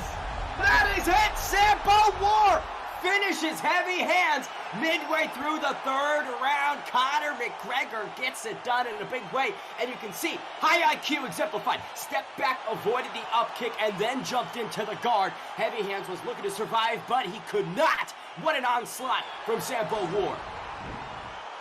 Beautiful that, throws the power, left hook. I don't know if that right hand lands, but it doesn't matter. I mean, beautiful. Let's see here. No, it doesn't. But, I mean, just a vicious fight. I mean, Heavy Hands coming in here ranked 12th, 2-1, looked really good, was fighting patiently, throwing that leg kick, Bane. But, man, Sambo War now 3-2 with a big win, maybe the biggest win of his career, representing that war camp as well. Those fighters are doing, you know, pretty well tonight. I mean, I think that was the first person to actually win besides maybe Gavin War earlier Gavin tonight. got it done. Axe Murderer unsuccessful. Peace Mihai unsuccessful. So it was a bit of a two-fight streak. But then, yeah, War gets it done. And, man, talk about a very technical contest. I don't know if we've had a more technical fight on this card. You could tell each guy was so respectful of what the other competitor brought to the octagon, but in that third round, you just got to bite down in the mouthpiece, Rob, and kind of swing for the fences. That's what Heavy Hands wanted to do. Unfortunately, didn't really work out for him, but respect the game from both guys. Definitely. They put on a beautiful fight. Wild technical exchanges and a lot of head movement, impressive stuff. And yeah, you saw Heavy Hands really go for it in that third round, overthrew just a little bit, and Sambo able to make that read, pull, and the night. Beautiful stuff, clinical, and yeah, what a fight. A fight for the ages, a fight. I mean, these ESFL guys are just extremely impressive every time I watch. Good stuff to Heavy Hands, better stuff to Sambo War. 3-2, on his way up to the top 10. If you thought we were getting away from the War competitors, you'd be wrong. This next one, number 10 ranked Ali Creed versus number 13 ranked Ungodly War. These boys are just populating ESFL 134, and we'll say Ali Creed took this fight on less than a day's notice, coming in here with no training camp, no nerves, just wants to perform. Currently the number 10 ranked competitor with a big win over Ungodly War. You could see him fly even further into the rankings. Ungodly War going 0-2, bounced back with 2 first-round KOs, now 2-2 overall, looks to get the win over Ali Creed and continue his own ascent through the ESFL rankings. Rob, what do you make of this matchup?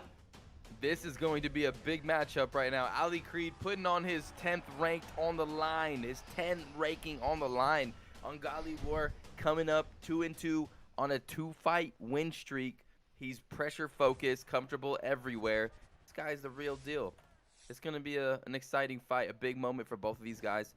And in the middleweight division too, who did they select, Bane? Is a mere match of Bobby Knuckles, Robert the Reaper Whitaker on both sides. You can see that in the green trunks we have, I'm going to wait for it, Ungodly War Ali Creed in the black trunks with the yellow trim. Here we go, mere match with Bobby Knuckles, Robert Whitaker. It's going to be a slugfest. He's got the ability to take the fight to the ground too. Already you're seeing the fighters opening up with some vicious combinations. Ali Creed starting it off strong. Ali Creed starts fast, is what we know from him, and starts powerful. He really sits down on his punches early. Great check, too. Lands his own leg kick, left hand upstairs. Whitaker getting a little overwhelmed. Ungodly War needs to fire back.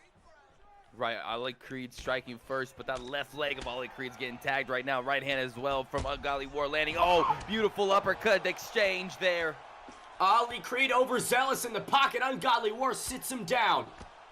And Ungodly War has been in so many wars with all of his teammates as we've seen their fight style. They're like brawling marauders out there. And Ali Creed gets stung by a big, vicious punch. And now Ungodly War's on top, but Ali Creed able to get him off of him. Back to the feet we go. Got the feet on the hips and pops right up. Early knockdown, but there's still 12 minutes remaining in this fight, so he's got a lot of time to make it up. He really does. It's just getting started. This fight is fresh. Only been about 2 minutes have been passed by, and we've seen a knockdown already. Oh my goodness, what a pull uppercut. Beautiful stuff from Ali Creed. And a check. Good work from Ali Creed to mitigate the success downstairs. Haven't seen Ungodly War land a leg kick flush yet. Nah, I'm not sure how that left leg help was so damaged on Ali Creed. Progression into half guard for Ungodly War. One thing we know about these War guys is they are well-rounded, Rob. So much versatility in that camp, and we're seeing it. Ungodly progresses to side control. Yeah, this is a good position. Ali Creed trying to escape up, does so nicely. There's the posture up, and here comes some shots. Good job by Ungodly War. Big round for him, too. I mean, he got the knockdown and was landing on the feet with so much success, and now clearly in control in the grappling department. Ali Creed, his fight's sort of slipping away gradually. Yeah, the control time actually isn't adding up because he's in full guard. So right now from the bottom, he could, I mean, it's pretty even here, but every time he postures up and does damage, yeah, he's pulling away in this round a little bit. Big strikes from Ali Creed on the bottom. You can see he's got that right hand on the back of Ungodly War's head, trying to hold him down. Don't let him posture up. Don't let him move around. But, you know, eventually Ungodly War is going to get that posture up. Yes, he does. Lands a couple shots as well. And, yeah, Ungodly War doing some good stuff right now. Ali Creed just, you know, okay, resting here, trying to find his rhythm. Okay, there's the guillotine choke. That's going to be good. That's going to waste out the time on the clock. Maybe score a little bit in the judge's eyes too, Bane. You can see Ungodly War not even bothering to defend. 4 seconds remaining. No chance that he get choked out by that guillotine. I don't think so. That would be a vicious guillotine if you could finish it that fast. There's the replay. There's the early knockdown, I believe, for Ali Creed? No, Ungodly War scored that one. War. Very similar to Terrence McKinney's finish of Matt Frivola. Just a quick pop, 1-2, knocks him down. Unfortunately, couldn't find the finish in that one. We're going to the second round. We'll say Ali Creed suffocated on the ground there. We talked about how, you know, when you're in that full guard position, not really racking up the control time, but still that pressure, having him posture up, land strikes, and then come back down and do it again, got to be mentally frustrating. For sure. It's never fun to be on the mat. And Ungodly War with a beautiful knockdown round 1 could have solidified him that round. And here we go, round number 2. Ali Creed coming out pretty aggressively, but Ungodly War standing his ground as well. We'll say Ungodly War did land a leg kick right there. And now a lead uppercut. Ungodly unloading on the feet. Ungodly finding his mark. You know, he's finding his shots where he can do damage. Another check, man. Oh my goodness. Ali Creed has been doing a good job with those checks. Total strikes landed 61 to Ungodly War, 58 to Ali Creed. 3-strike differential. This is tight in terms of the stats, but I will say it seems like Ungodly War is just having a bit more success in the pocket. As I say that, it's a big combination from Ali Creed. Yeah, and those kicks from Ungodly War, even when Ali Creed checks him, there we go. That one did a little bit of a chunk to the right leg of Ungodly War, and that's going to start slowing down those leg kicks, and that's what Ali Creed needs. Ooh, right hand lands. Bang. Beautiful. Just came right over the shoulder, connected to the chin, and now we're looking at Ali Creed. The left leg is debilitated. A couple more leg kicks and might have a problem standing. Yeah, definitely. And he's going to be thinking about that as well, and that's going to open up some offense to the dome for Ungodly War, and he's starting to fire at it. Oh, look at the block, though. But ah! Bang! That could be it, Bane. Ali Creed down again. We'll see if Ungodly finds the finish. No, survivability is there for that blue corner. Man, Ungodly War maximizing these moments, though, manifesting them out of nowhere and just sitting Ali Creed down. So quick are these strikes from Ungodly War. And that is a lot of damage that he just dished out right there. But, ooh, a beautiful little play there by Ali Creed to reverse the position. And he's got a lot of time on the clock to work. It looks like he's faking that arm triangle to allow him to get to that side control position. Good stuff by Ali Creed. Much needed for Ali Creed. Creed having such difficulty getting going, but we'll see if he can maximize it. 90 seconds remaining in this round, and in crucifix position, landing some elbows on Ungodly War. That is some good stuff right there by Ali Creed. Now in the side saddle position, still dropping elbows. Ali Creed trying to get out, and he's able to do so successfully. But Ali Creed trying to jump over to that back bait, but another denial. Ungodly War defending himself valiantly. That back mount simply not there. Ungodly War said, nuh-uh, not right now. Hell no. I don't want no elbow. To the feet we go. Ali Creed now moving forward. Oh! Ungodly War! Oh my goodness! Stargism! This could be it, Bane! Punching, but a good flip right there from Ungodly War. He survives. What a fight! Once again, Ali Creed staying in it. The durability of these ESFL competitors is underrated. It is difficult to get anybody out of here. 10 minutes have transpired, and I have to think Ungodly War is feeling good about how these fights, or how these rounds rather, have been going. Yeah, I think both of them have had their moments. Both of them have been successful. Wow, who took that round? Ali Creed must have, right? I mean, it was so back and forth. I don't even know. It's an even fight, in my opinion. I think the 2 knockdowns could have solidified that second round for Ungodly War. Right. But 1-1. see, in the event, 1-1, I don't know. I feel like Ungodly War got the first one too, in my professional opinion. Man, true. Ali Creed needs a finish to hang on to his number 10 ranking. And you know those Ungodly War boys, they know how to put the pedal to the metal and throw with ferocious, reckless abandon. But right now, Ali Creed, he has the lower leg health. He's got the lower head health. He's got to be careful because any shot can end the night. Like that one right there, Bane. Good head movement. Ali Creed trying to survive. I don't know why he's sitting behind those forearms and staying in the pocket. He is just swallowing these shots from Ungodly War. And they are big horse pills he's swallowing, and they are not feeling good right now. Good strike, though, from Creed. You can see in terms of the punches, the stats have gotten farther apart. 81 punches from Ungodly War, 64 to Ali Creed. Ungodly War finding his mark time and time again, and Ali Creed is like a glass cannon right now. Oh man, the head health is low, and he drills the leg as well. Oh my goodness, Ali Creed is all over the place right now. Cranium cracked, the shin is splintered. Judo throw on deck for Ungodly War. Unloading on Ali Creed. All aspects of MMA are being utilized by Ungodly tonight, Rob. They really are, and he is looking good. He has Ali Creed in his scopes. He's laid down the groundwork, and now he's looking for the headshot. Ali Creed is going to need a miracle, in my opinion, to get this one done, get sat down again. Another left hook, check left hook on top, landing bombs. Ali Creed getting demoralized. Wow, somehow you can see there's literally no bar at all in that head, but somehow still here is Ali Creed. He is in such a bad situation right now. That left leg is gone. The head health is gone. Oh no, another one. This is getting out of hand now for Ali Creed. Somebody throw in the towel. Ali Creed is just melting like a popsicle inside the octagon. Yes, definitely. Oh, but Ali Creed says, wait, I'm a dangerous popsicle. Drops him again. Wait, no, Ungodly War. I'm getting confused. It's over. A merciful stoppage comes. 1 minute, 33 seconds remaining in round 3. 12 minutes of destruction from Ungodly War. Unseats the number 10 contender. I will say, all respect to Ali Creed for taking this on less than a day's notice, walking in, saving this matchup. But this was the Ungodly show tonight, Rob. It was. He put on a godly performance. I mean, geez. Ali Creed, ranked 10, 2-1. Taking this day on short notice, you know, sometimes that could take a little bit of pressure away from the competitor, you know, because you just jump in. I'm not sure how much training, how much playing Ali Creed was really doing, but wow, Ungodly War looked amazing here, Bane. You know, he came out, he landed some big bombs, and he got the job done, and it was a back and forth fight as well. You know, Ungodly War found his mark, found his rhythm, and now he's headed towards that top 10, 3-2.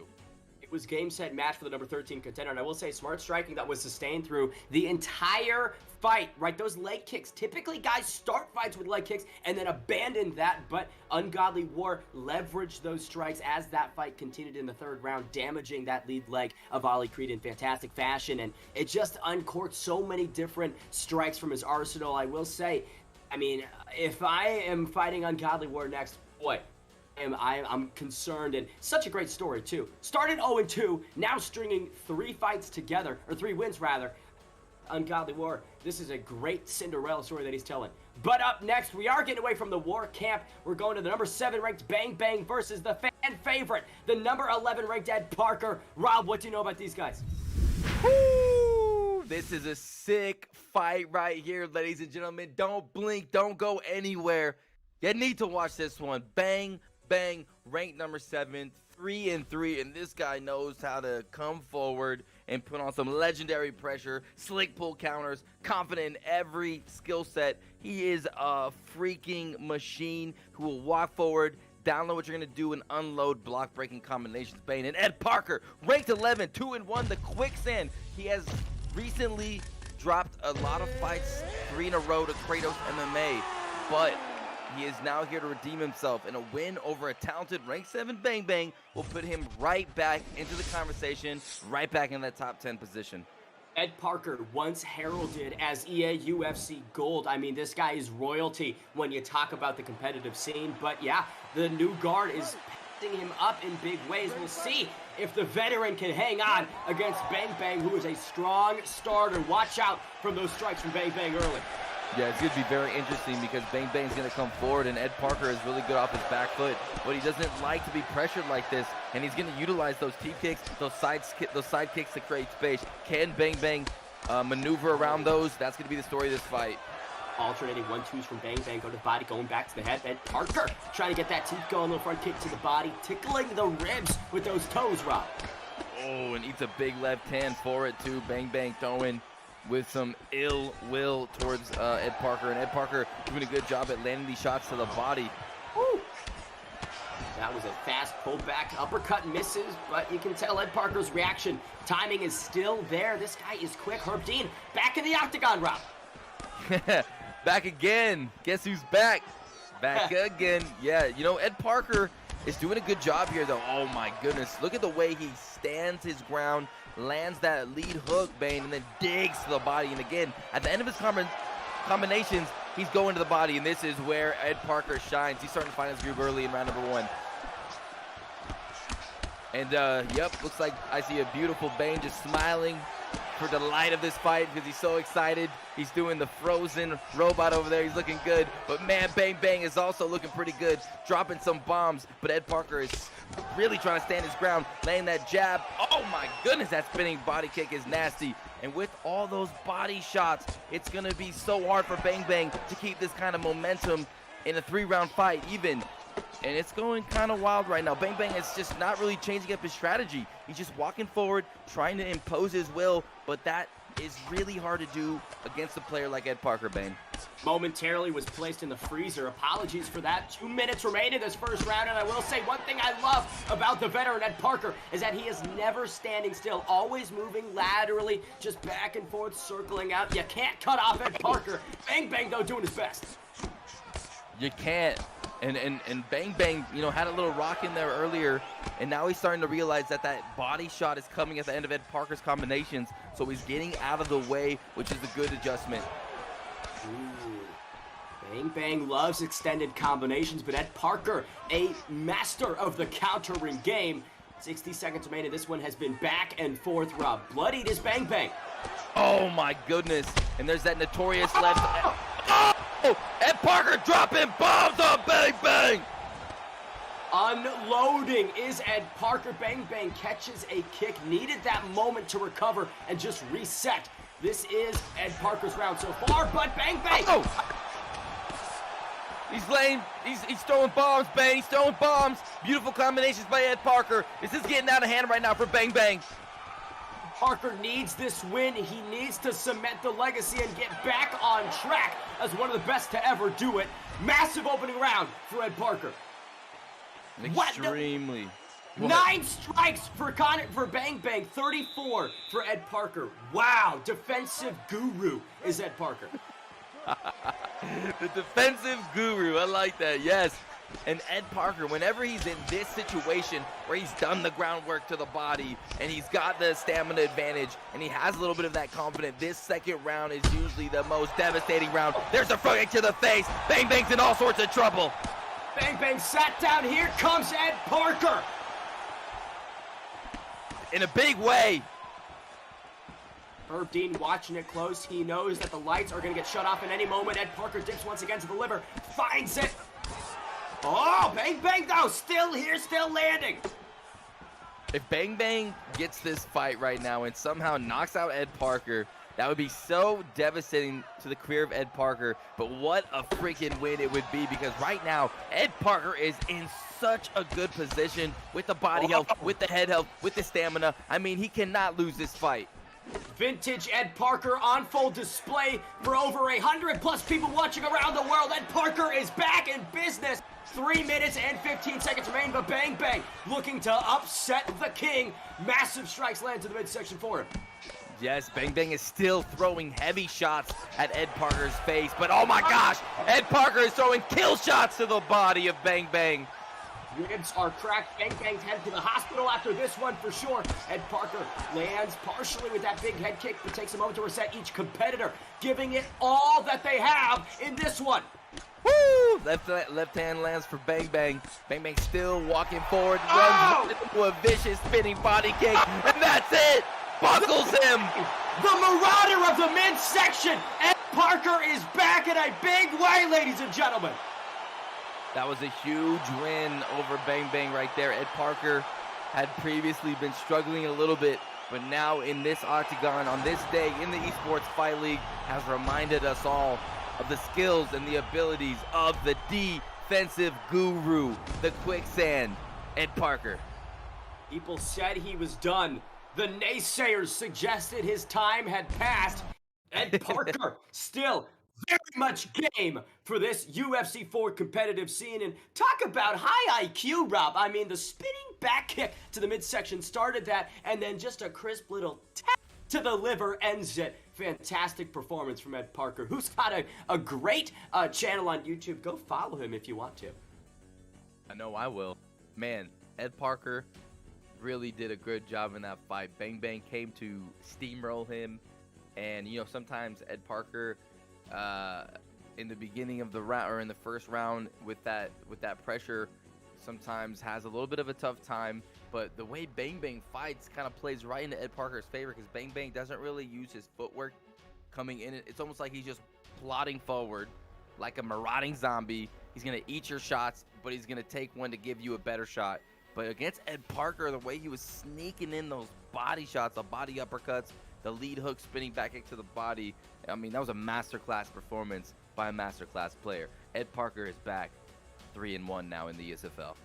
The king of the counters, crafty striking from both gents, and have to agree, but one thing that I can never emphasize enough is the footwork. Man, I mean, that's really what unraveled Bang Bang in such big fashion, because Ed wouldn't stand still. Ed's not going to sit in the pocket and trade and just, you know, go touch for touch. He's going to be moving. He's going to be flowing. But talk about flowing, Rob. We got to get to the next fight of the evening. This is top 10 ESFL action. The number 5 ranked Spill Actions versus the number 6 ranked UFC Turkey. Turkey, the self-proclaimed UFC 4 player in Turkey. Spill Actions losing his title eliminator fight against the former double champ Zayaf, wants to bounce back in a big way. UFC Turkey 3-1 overall. Spill Actions, number 5 contender, 3-2. Rob, what do you make of this one? I mean, the stakes are massive for both of these competitors.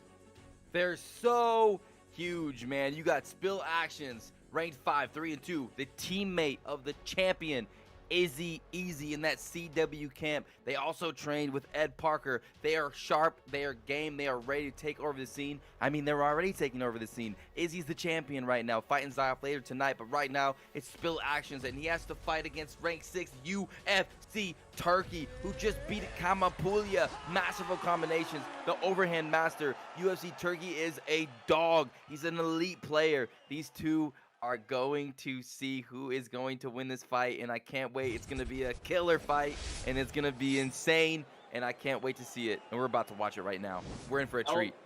LW Kobe started off this card. LW UFC Turkey. Rakatiti is a good representation from that camp. And I mean, look, number 6th ranked. If you want any tips or tricks, that LW place might be the one to go to. Yeah, definitely. That's a great camp. And immediately that left leg gets checked by Turkey. Turkey on his defense early.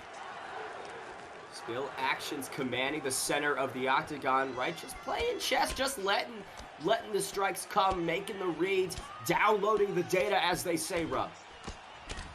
And that's what you do when you're an elite player. You watch your opponent, you make those reads, you make those adjustments, and you make him pay. And right now he's making him pay with that front kick to the face. You can't get wild, you can't get unconventional against a guy like Spill Actions. He will make you pay in big ways for it. UFC Turkey, though, does land a little bit. Oh! A little spin to a lead overhand, Rob. And that spinning technique to that overhand is devastating. Spill's got to be careful. And ooh, UFC utilizing some good kickboxing techniques. Lead leg feint, rear body kick. UFC Turkey fighting well. Spill Actions just dancing in and out of the pocket. You can see now he's staying in there, landing some bombs. Good shots, little 4-punch combination right there by Spill Actions. But here comes UFC Turkey pushing forward. Whoa, jumping and kicking. Airborne UFC Turkey. 2 minutes have transpired and it seems it's oh! Nasty. Oh! Eats another one. Spill Actions. Those toes are touching the chin. UFC Turkey, lighten up Spill Actions. Oh man, UFC Turkey throwing bombs right there. You see the respect from Spill Actions because UFC Turkey is out kickboxing Spill Actions, who has the better kickboxer, the better Muay Thai specialist.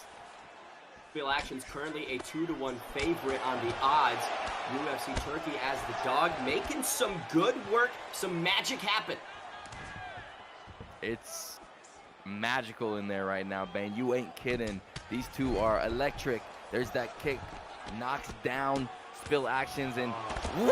Watch out! Throws that overhand, almost gets baptized because of it. You can't get overzealous, can't dig to the well too often. Spill Actions knew that overhand was coming and just got out of the way, but didn't see that front kick, ate that one. Seems like the strikes right up the middle are connecting. Those big looping shots, though, aren't really working for UFC Turkey. Right, and what is working for UFC Turkey, Bane, is those kicks.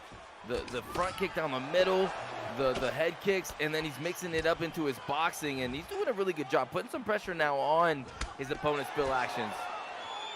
Thunderous roundhouse kick connects the midsection King of Rio. Wears it well. Ooh. Oh! Doubles up with the lead overhand. I eats my words. It makes me eat my words. You're gonna be a full man by the end of this fight because these two are gonna make you eat your words all night, Bane. Having a full 5-course meal, probably. Spill Actions lands a good combination inside this. Oh! Leg kick right there. Man. It's like, oh my gosh, what is that movie? The Zohan with Adam Sandler, where he's just throwing the kicks up and it seems like they're coming from nowhere. That is what it's like fighting UFC Turkey. No doubt. And he does a good job. After he lands a kick, he backs up and he fires down that front kick to the face, and he's landed it a couple times tonight. Second set of 5 minutes upon us. Have to think UFC Turkey notched the 10-9 in the first 5, but we'll see if that continues. Spill Actions being a little bit more active. And that's what he's going to need. He's going to need to get some respect right now. He needs to get some damage, get some shots off. Ooh, nice little ducking straight right there. This is what you want to do against the kicker. You want to keep it in the phone booth, make sure that you're always in boxing range. Spill Actions, though, backs out of the pocket. I imagine UFC Turkey's going to fire one right up the middle in just a moment. Maybe. And Spill Actions with Jose Aldo has the ability to land some big bombs. He's got to be careful, though, because he's going against Peter Yan, one of the hardest punchers in the division. Actions wings a big right hand. Will say in terms of statistics, 44 have landed for Spill Actions, 43 for UFC Turkey. This is almost dead even on the statistics. Very close fight. Both these guys are very, very evenly matched. And you can see UFC Turkey really wanting to land that spinning technique, and that is brutal if you're not expecting it. Spill Actions being careful, though. A lot of range between these two. Nice leg kick for Spill. Look at the discoloration on that lead leg. Oh, Piotr Yan. Had me going with that slip hook. I thought that could have been it for Spill Actions, but he's doing some great work downstairs. UFC Turkey's movement is about to be heavily impaired. It is. That left leg is getting fried right now by Spill. He's turned it into a French fry, and he's dosing it with salt. Oh, keep that salt coming once again. Maybe put a little pepper on it. Who knows, Rob? Damn. Pepper, huh? Okay, little unorthodox fry consumption. You don't eat your fries with salt and pepper? 2 minutes remain in this second round. Spill Actions having a much better one, not getting tagged as much because he's being the aggressor, Rob. He's the one that's dictating the pace. Knocks down Turkey. Big shot by Spill, and now putting on the aggression. Snaps that left leg, throwing big shots. Oh my goodness, Turkey's in big trouble. He's getting baked like it's Thanksgiving. Absolutely getting stuffed. Here comes the gravy from Spill Actions. Front kick, though, lands for Turkey. His saving grace, Rob, has been those strikes right up the middle, and that continues to be true now with 1-2. 1 minute remains in this second round. Spill Actions finally having some success. Yeah, the biggest moment for him in the fight, maybe the biggest sequence for any of these athletes in the fight, and there's a beautiful slip, straight lead hook, and Spill Actions starting to find his rhythm. UFC Turkey dedicated to that orthodox, doesn't want to switch those stances. Seems like he's down! That leg is done. And now, beautiful duck right hook! Sweet stuff for Spill Actions. 10 seconds remain. Can Spill Actions find the finish? Will UFC Turkey survive? He does. And now Aldo has no stamina. He's going to be able to get up too early, and that's the round actually over. Wow, that went by fast. What a crazy fight. We come round number 3. Bane, let's go. 10 minutes have transpired. Electric action from both competitors. Spill Actions getting stronger as this fight continues. Look at how battered UFC Turkey is. Bruised, lacerated, blood is flowing. Who wants it more in this third and final round? We're about to find out. These guys need to stay composed. UFC Turkey coming out in that southpaw stance. That left leg is dead. Oh my goodness, vicious combinations. Bobbling his head around like a ping pong ball, Forrest Gump style. This is crazy. This has to be close to being over. Beautiful slip right there, and now Turkey's on top in full mount. He can land some power shots with Peter Yan. This is terrible for Spill Actions. Can he find the finish? UFC Turkey returning the favor. Spill Actions heavily hurt right now. So much time left on the clock. And look at this dominant position for UFC Turkey. Posture up once again. Spill Actions, terrible place to be, Rob. Terrible place to be for Spill Actions, no doubt. And he also tried to use that cage to, you know, get him off, but that really didn't play in his favor. And now we're seeing a big shift in momentum because UFC Turkey is on top, landing huge shots with Peter Yan. Man, you look at this grappling domination and control from Turkey, and you wonder why he didn't unpack this earlier when he was getting touched up on the feet. It's a good point. Oh, that right there, Kimura sweep for Spill Actions, right in the mount. Now he postures up. Oh, this could be it. Big shots, but somehow, some way UFC Turkey gets out of there with his life. Back and forth we go. Trying for the arm triangle. Jose, the king of Rio Aldo, slapping on a submission. Potentially, you can see he's got the stamina advantage, Rob, but the escape bar heavily in front of that submission one. Yeah, that was some good defense there from the bottom from Mr. Turkey, who had the stamina disadvantage. But at this point now, it just is control time. Maybe, you know, those submissions can burn out some time, but no, Spill Actions is going to go to his feet and elect to strike in the last 2 minutes. UFC Turkey has no block. He's eating all of these shots. He really has no block. He's got to be careful, Bane. He needs... Oh, left hand stings him. Spill Actions with an uppercut. Drops him on the floor. This could be it, Bane. But no! Is he alive? UFC Turkey pops out of it somehow. Some way. It's a miracle. Like you said, there's magic in there. He's a magician. The best player in Turkey fighting for his life. Stop Spill Actions. And Spill ducks under the spinning back fist. Beautiful play by Spill Actions. That was dangerous. There's the left leg. Crack. Down goes UFC Turkey. And that's it. Spill Actions finally puts away the Turkey in what was a back and forth performance at 135. One of the most exciting fights that we've seen in a long freaking time, Rob. Woo! Man, that was crazy. What a back and forth fight. So many momentum shifts. And I mean, that was just a wild sequence that we just witnessed there, Bane. Jeez. Oh my God. Spill Actions pulls it out of his tuchus and gets the win. Woo! I'm so impressed. What a fight. What a performance. All heart, all will was on display in that last round from both competitors. I mean, those bodies were just injured. I mean, each guy took so many shots but kept going. Have to respect each guy's desire to win in this one. Spill Actions moves to 4-2. UFC Turkey earns his second loss in the UFC, but man, that's a loss that we view as a win, Rob. 100%.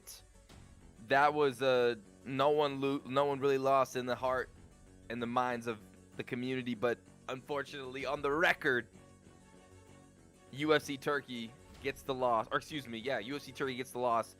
But man, Spill Actions, that CW camp is looking extremely phenomenal. They're sharp. Excuse me, They're Bane. sharp.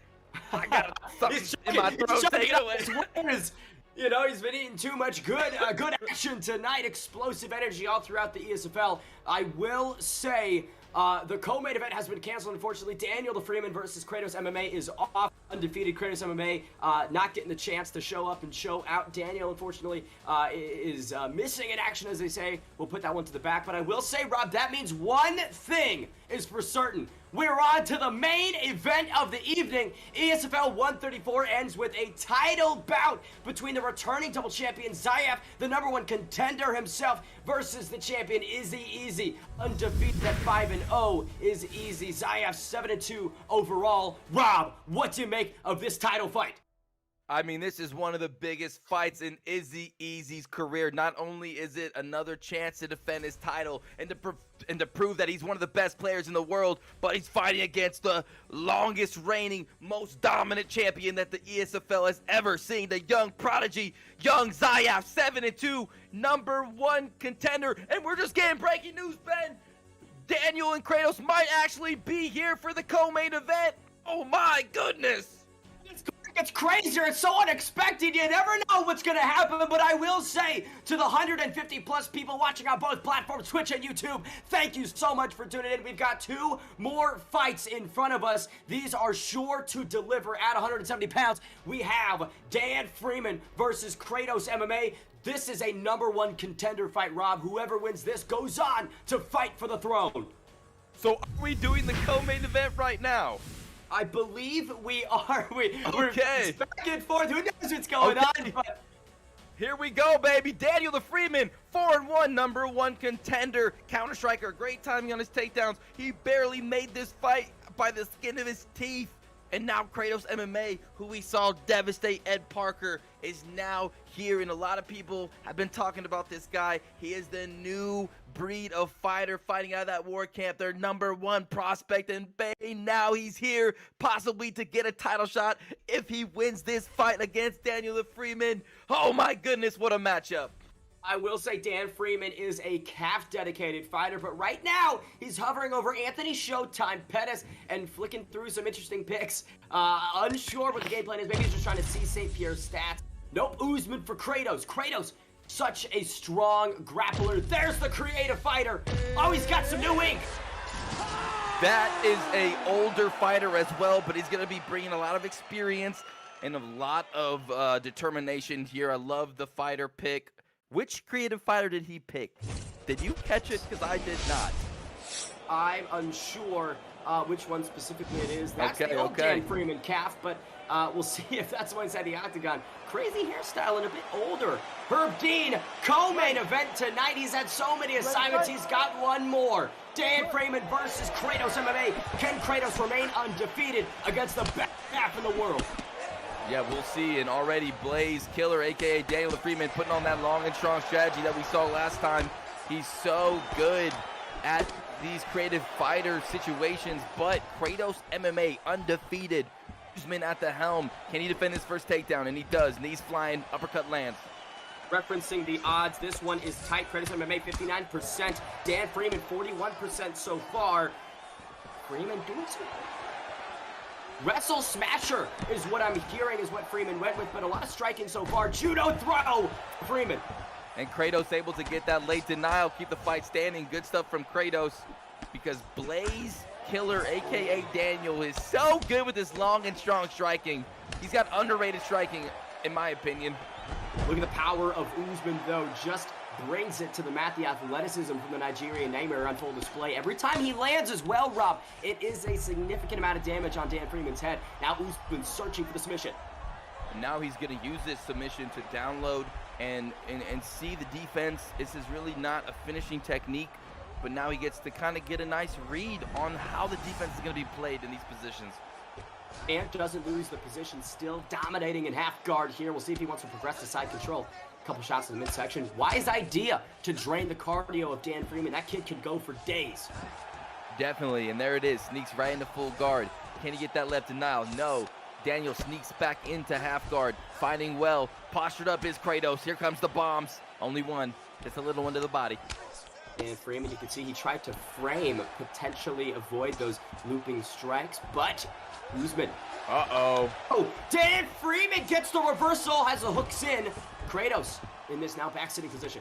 Beautiful jiu-jitsu right there. Sneaks to the back, regains control over an Usman player, especially Kratos MMA. Daniel showing that he's got the ground skills, and he's going to go ahead and hop right on over to that side control. Here we go. Pretzels him. Might as well put some mustard on that one. Now in crucifix. Some elbows from Dan Freeman. Sharp elbows as well, but Dan Freeman doing very well, but Kratos able to shake that crucifix off, which is a victory. Ooh, knee on belly, one of the most uncomfortable positions to be in. Ooh. And now just on Kratos. Those are some vicious shots right there by Daniel the Freeman. Dropping bombs. Kratos doesn't like it. He's trying to get out of there, decides to go to sprawl, tries to get off of that left side, meets with a flick from Daniel the Freeman. More body shots now, Bane. Power up from the Nigerian Nightmare. I will say, Dan Freeman's only loss is to the current champion, Izzy. He wants to get that one back desperately. Kratos MMA stands in his way. And right now, Kratos MMA does stand in his way, like you said, but it is Daniel the Freeman who I believe just took round number 1 in this 3-round fight. 12 significant strikes for Dan Freeman, 9 for Kratos MMA. This one's gonna be more of a grappling contest, and boy, I'm excited for it. One of the best calves in the world, but similarly, such strong wrestling and jiu-jitsu credentials for Dan Freeman. Kratos MMA has his hands full. Herb Dean gets us started for round 2. He definitely has his hands full. Nice nice lead hook. Oh my goodness, just snatches him, stands his ground and dumps him on the floor. Big slam by Daniel the Freeman to open up round number 2. He looks lean and green, but boy, does he have some strength. He might be the Hulk. Is that what you're saying? Kratos MMA off of his back. Now you can see he's sort of just trying to get some feints, throw some looks. Dan Freeman, though, stacked guard, goes back to the ground and pound. Oh man, he's been doing such a good job right now, landing big bombs. The block of Kratos MMA being fried, and there it is. He's able to get up, but man, Daniel the Freeman is putting the heavy punches on Kratos MMA on the mat. Kratos MMA has so much hype after just controlling Ed Parker and dominating him, but today I'm seeing a lot of love for Dan Freeman.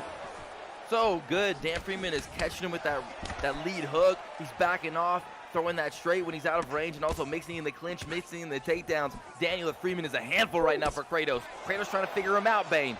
Slip hook lands for Usman again. Like I said, when Kratos lands, it is powerful. Dan Freeman, though, avoids this takedown beautifully against the cage. No!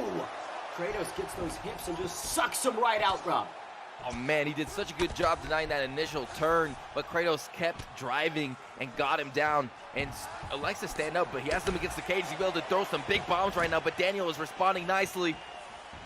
Beautiful clinch right here from Dan. Gets a couple shots on the break. Kratos, the block seems to be a little broken. Can't hide behind those forearms for much longer. Kratos is in big trouble right now, Bane. He's getting tagged time and time again. The head health is low, and my man right here, Daniel the Freeman, is looking like a damn killer. Dan Freeman has faced so much adversity in terms of the court of public opinion. Being a calf player is something that kind of gets ridiculed at these higher levels of the game, but he's fought through it and created fans along the way. Talked the talk, but has walked it for the most part. 90 seconds remaining in this second round. Dan Freeman doing great work.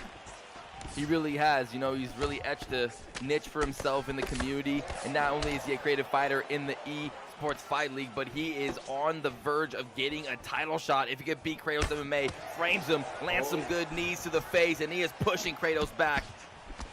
Dan Freeman's stamina looking a bit worse for wear as we approach the final minute of round 2. Usman gets Dan Freeman stuns him! Dan Freeman stuns him. Now he's flexing right in his face. He's getting the swag, he's getting the drip, and he's looking to get the win. Dan Freeman feeling himself inside the octagon. Gotta love the gamesmanship from the young buck himself, but Kratos, undefeated, has never felt a loss inside the octagon. Can't imagine he wants to do it tonight.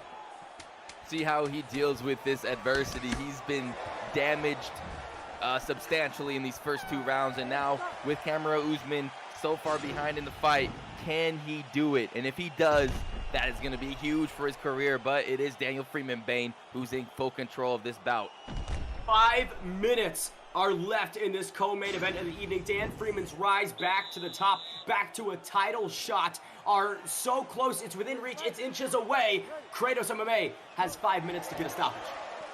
And more taunting right there for Daniel Freeman, playing into the mental warfare aspect of the game, which is important. But here comes Kratos MMA, trying to put on that pressure. There's the takedown, but a good deny by Kratos MMA. Kratos, hard guy to take down when he's on the ground, even harder to keep him there. Dan Freeman has done a good job of grappling, but now adopted more of a striking focus as this fight has progressed. Stumbling over my words. It's a crazy fight, I understand. You know, it's hard to keep up with these two. Bang, stays with the left, snipes him right down the pipe. Here comes Daniel the Freeman, landing some big shots, and R2 is just being held. There's the takedown, beautiful switch up, and that's Blaze Killer Daniel the Freeman in charge. High IQ, hurt him on the feet, then shoot for the hips when he's covered it up. Dan Freeman displaying the best in terms of skills tonight. Oh, Dan looking for a submission potentially. Yeah, this one's a little bit closer than the last one, and this is going to eat up some time, scoring the judges, and it's just a smart play overall. Unable to get it, good defense there by Kratos. There's the hop over to that right side, good deny by Kratos again. That's going to allow him to get up to his feet and back up and try to throw some leather. power up was there for Kratos. He needs to get some urgency. But the pedal to the metal landing is Kratos. And Bane, Kratos has done some work. He's landed some good shots. There's an uppercut there. He can win this fight. He just has to be perfect. He's got to find some sort of flurry, but it's still Daniel coming forward, making him miss and making him pay. Look at the movement. Oh! Dance! Usman drops him in a big way. Kratos stops him again. Elite surge from Kratos, landing 2 big shots there, dropping him. And that is huge for Kratos. That's going to give him confidence. That's going to give him some steam. But there's that little short left hook from Blaze, knocking him back. Kratos on the reverse. And Dan Freeman stopped the undefeated number 3 contender. Both guys standing and trading. Each has taken so much damage over the course of 13 minutes. Who has more left in the tank? Dan clinches up. Kratos stunned.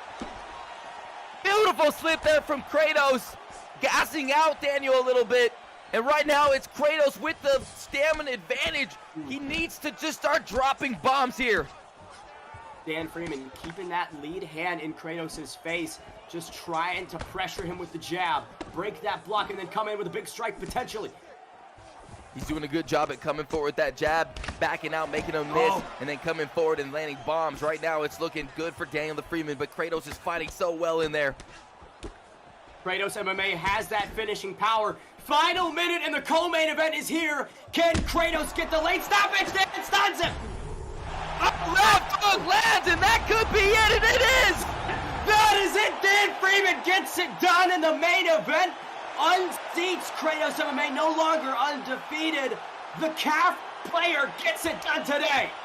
And he does it in a full mixed martial arts way, uses the striking, comes forward, grabs him in the clinch, uses that powerful uppercut off the break, and he is willing to do anything to get these wins. And there's that left hook to close the show. Daniel the Freeman snaps the undefeated streak of Kratos MMA, and he's on his way to a title shot. What a killer.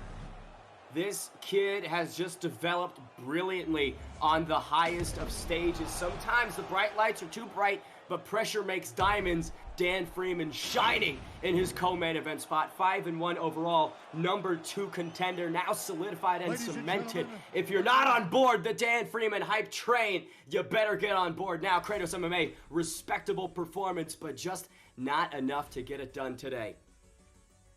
Yeah, Kratos had so much hype going into that fight, and Daniel snatching a lot of that momentum now. 5-1 on his way to a title shot, but we still need to figure out who is going to be his matchup. Is it going to be the young prodigy? Is he going to regain his title that he held for so long? One of the longest running title holders in the history of the ESFL, the young prodigy, Zayaf. And Bane, talk to me about the champion right now. Izzy is looking to end the rivalry with Zayaf. Right here, beat him dominantly and just shut out all of these questions and comments from those that are suggesting that it was a fluke, a one-off performance. Anybody can get beaten. Every dog has its day. Izzy looking to extend that to 2. He's undefeated right now, 5-0, never tasted defeat this season. And of course, coming from that heralded CW camp, I mean, they've got some killers, and none better than Izzy. Anthony Romero's own Zyaf will have his hands full tonight at 135. Yeah, the legendary Team Dark standout, Zayaf, who is training under the tutelage of Romero, Swiss, Papa Doc, so many other good fighters there. But Izzy has risen to the occasion, and he's already beaten Zayaf once.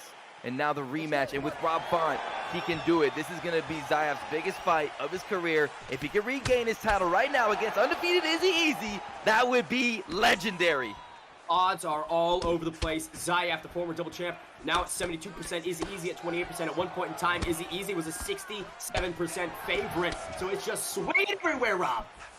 And Zayaf has so many skills everywhere, but I don't know if he has better striking than Izzy's bread and butter is on the feet, and right now it's being displayed. The champion is so good in these positions. Zayaf might need to make this fight an MMA fight. Get to the ground, get to the clinch, mix and match. Early knockdown for the champion. Zayaf has not tasted the floor too often in his ESFL career, but eats it right there. And that's a huge statement right there early to put down Peter Yan, to get that force of nature perk enacting. And Izzy Easy is starting to flow already on the young Zayaf, the contender. And this is a 5-minute round. 5-minute rounds, ladies and gentlemen. This is champ shit. I can't imagine that we're going to the judges' scorecards, though. 25 minutes potentially, but both of these guys are finishers. Will say, Rob Font's got that bulldog perk. When you're moving forward, you are just taking less damage, able to wear it even easier. But Zayaf pressuring right now. Oh, he is pressuring, but Izzy Easy's doing such a phenomenal job at just tagging him whenever he's near him with those long shots, block countering, and he's just looking sensational right now. The champion looking on point. There's a nice left hand, though, from the competitor. Oh, big hooks. Looking for Izzy Easy. Zayaf, though, trading. The young prodigy able to get dirty, mix it up, and fight through the fire and the flames. He is trying his best, and that was a beautiful sidestep there from Zayaf, having a little bit of success, and he's putting a lot of pressure on Izzy Easy right now. But Izzy Easy is dealing with this pressure with flying colors. He's checking all the boxes. Oh, vicious leg kick. Checked. Who brings the hardware home at the end of the evening? Izzy off to a great start, in my opinion, but Zayaf's success has been building over the course of 3.5 minutes. 90 seconds. Oh! Champ is stunned! Zayaf cornering and pressuring him, not giving him any outs right now. And that was beautiful head movement from Izzy Easy to keep himself safe and in this fight. But we all know how dangerous Zayaf is. He has the one-shot kill ability. He's so good at ending the night. We've seen it so many times. He's so dangerous. What a fight this is in the first round. Zayaf like a lion stalking its prey on the African desert. You can see him just hiding, throwing out little looks, but Izzy Easy like a gorilla, powering his way through these positions. And this is getting crazy right now. A lot of pressure right here from the challenger, from the former champion. Really, really testing. Izzy Easy uppercuts him. Right hand lands. This is almost over, but no. He's able to withstand with so much head health, and a knee lands as well. Big moment for the contender. Electric action through 5 minutes at bantamweight. Zayaf and Izzy both having big moments. The second set of 5 minutes are upon us. Good respect shown between the champion and the challenger. Izzy trying to open up fast, but not able to. Catches Zayaf there though, Rob. Yeah, catches him right with that right hook, running right into it. And there's the head kick as well, trying to keep this young kid off of him. But Zayaf just swallowing him with the pressure right now, putting so much into this. Oh, left hand lands, he's trading. One thing that Izzy clearly doesn't want is Zayaf just in front of him cutting off the cage. He's not super comfortable fighting off the back foot. That's where all of Zayaf's success has come from. Izzy Easy stunned head movement. Keep it a minute though. Total strikes for the challenger, 41, 46 for the champion. Big rear uppercut lands on the chin of Petr Yan. And Zayaf is starting to look real good right now. He's starting to find his rhythm, find his momentum. He seems to be in the flow state. That leaning straight is nice. And he's putting a lot of pressure on the champion right now. Oh, the answer back by Izzy! Head kick floors Zayaf. The challenger stunned, now retreating all the way across the octagon. Rob Font commanding the center. Izzy Easy does not want to lose against Zayaf here tonight. He wants to keep that belt. Zayaf trying to go for that head kick, loses a little bit of stamina there. Woo, they're starting to throw some whiffs here. It's getting tense. Oh, again! This could be it! Zayaf on the back foot. You can see Izzy Easy extending all of his cardio, trying to finish the young prodigy. Zayaf hanging in there though, but as this round progresses, it looks like the champion is coming on strong. It does, it does. This is a very evenly matched fight. Both guys having their moments, very back and forth, but Izzy having a late surge, but there's Zayaf again hitting it with the head kick. Beautiful head movement from Izzy Easy though. The champion Zayaf down! Zayaf's down, beautiful stingers right there from the champ, Izzy Easy. And now Izzy Easy stealing the momentum, stings Zayaf again with the shot right down the pipe. Izzy follows to the ground. The champion wants to put him away with the ground and pound. Zayaf, though, wise to it. Gets the transition to full mount. We'll see if the young prodigy can posture up. Yes, he can. 90 seconds remain, and here comes Zayaf. And this is huge for Zayaf. He can win it right here, but unable to. Good defense from Izzy. What a slip by Zayaf to get to that full mount position. And this is where Zayaf is the best, I believe. On top, on the ground, in these desperate moments. Each gentleman is an elite player, but you have to think the accumulated damage on Zayaf is something that's concerning him and his corner. A lot of knockdowns in this round for Izzy Easy. A lot of knockdowns for sure, but still, Zayaf somehow found his way on top, even though he was getting, beat up a little bit. Now here comes the Peter Yan shots. A lot of blood flowing out of the face of the champion in the fight of his life. Beautiful defense right there. Stops the transition. Now gets the sprawl. Izzy looking to close out this one on the ground. Just trying to avoid damage, mitigate the success of the challenger. And he's doing a good job. You know, he's not letting Zayaf posture up. He's not letting him do any extra damage down here. He's being very defensive as the former champion walks right over him. And now we're seeing those replays, Bane. Chin-to-chin action, not what Zayaf wants through 10 minutes. I mean, he's eaten a lot more damage than he typically does. Izzy has to be impressed with his performance so far, but you gotta continue it against a guy like Zayaf. You definitely got to. You got to meet fire with fire. And right there, Zayaf firing double uppercuts, lands on top, trying to throw down and get this title back. Oh! That is it. Ground and pound immediately in round 3. Stops the champion. Zayaf is back on top. Zayaf new reclaims the belt. Oh man, that has got to feel good. The young prodigy fighting one of the most dangerous players right now in the PS side that is actively competing. Izzy is just a ruthless striker, sick as hell, 5-0. And Zayaf comes back and reclaims what he always thought was his and proves that he is once again the best player in the game. The title belongs to the one who had it at the beginning of the season, goes back home to that dark camp. All respect to Izzy. I mean, he really put on a phenomenal fight against Zayaf, did so much more damage than we're typically used to seeing Zayaf take, but Zayaf waded into the deep end and just drowned him at the beginning of round 3 and snaps the undefeated streak of Izzy. Wow. And he did it in a wild way. I mean, you would have thought that Zayaf maybe would have had to try to get those takedowns and clinch a little bit, but you know what? Zayaf has everything. He's elite in all aspects of the game, and Izzy's best strength is his striking, his distance, his timing, just his head movement. You saw how good he was, and Zayaf found a way to knock him around, to jump on him and finish the fight with some ground and pound. And Zayaf is just one of those players that knows how to win. He knows how to get through the fire, and he knows how to come out and rise to the top. He's just so good at finishing. He's just extremely talented, and we're all reminded of how great Zayaf really is today again against the champion. Well, Zayaf is now the champion, 8-2. Come and get it, boys. Good luck. Man, I mean, and he's got so much tread left in the tires. That is a young guy right there that's only getting better with every time he's inside the octagon. I will say, time out, the next time we're going to see you guys, ESFL 135, Saturday, December 11th. Rob, it's time we get into that one. Blake Tyler versus Fatinator is going to headline it. Yurta versus God Ate My Pig Gamp in that co-main event slot. Rob, what do you make of that one? Oh, that's going to be crazy. God Ate My Pig Gamp, I think one of the better players, maybe one of the best players. I mean, this guy is just looking phenomenal. Yurta has a big opportunity, looking good as well to get that win, to move on. But then the main event, Blake Tyler versus Fatinator, two hungry, skilled competitors. And then you go down in the card and you're seeing Trixie, you're seeing EK Dirty, KM Intro. There's so many good fighters as well, and it's going to be a good show over there on the Xbox circuit.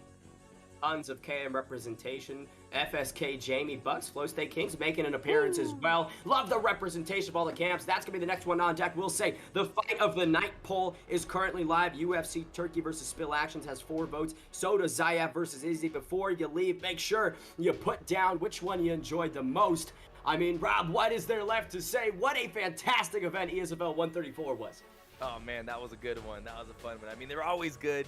These esports fighters always put on a freaking show. That's why people tune in, because the athletes are so damn impressive. They're raising the bar every time I come in here. I'm able to learn from them, watching for 2-3 hours, improve my game. I know everybody loves it. I love it. Bane loves it. We all love it. And it's just getting better from here, you know? It's just getting better and better every time. If you're not on board ESFL, you better get on right now. So much is yet to come for this organization. We are in the early days, Rob. We're going to get better as the years progress. But I will say, ESFL 134 comes to a close. I hope to see you next week for ESFL 135. Rob, any last thing you want to say? Hey, we got a good card tonight. We had a great card. Thank you guys all for tuning in. It's always a pleasure. I always have a good time, Bane. Always fun to tangle with you in the booth. And we still got Rob Font and Jose Aldo. Who do you guys think is going to win? I'm guessing Rob Font. I can't wait. See you guys later.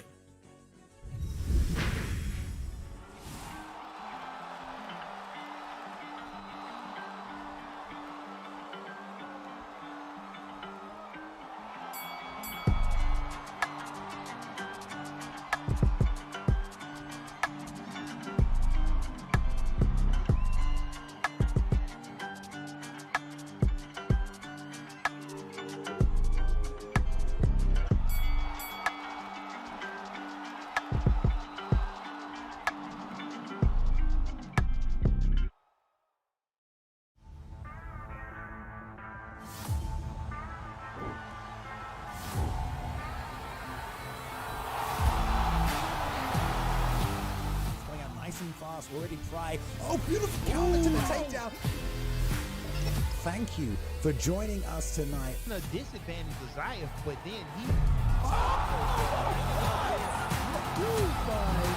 A little too much on Trixie. Nice shooting, good turning.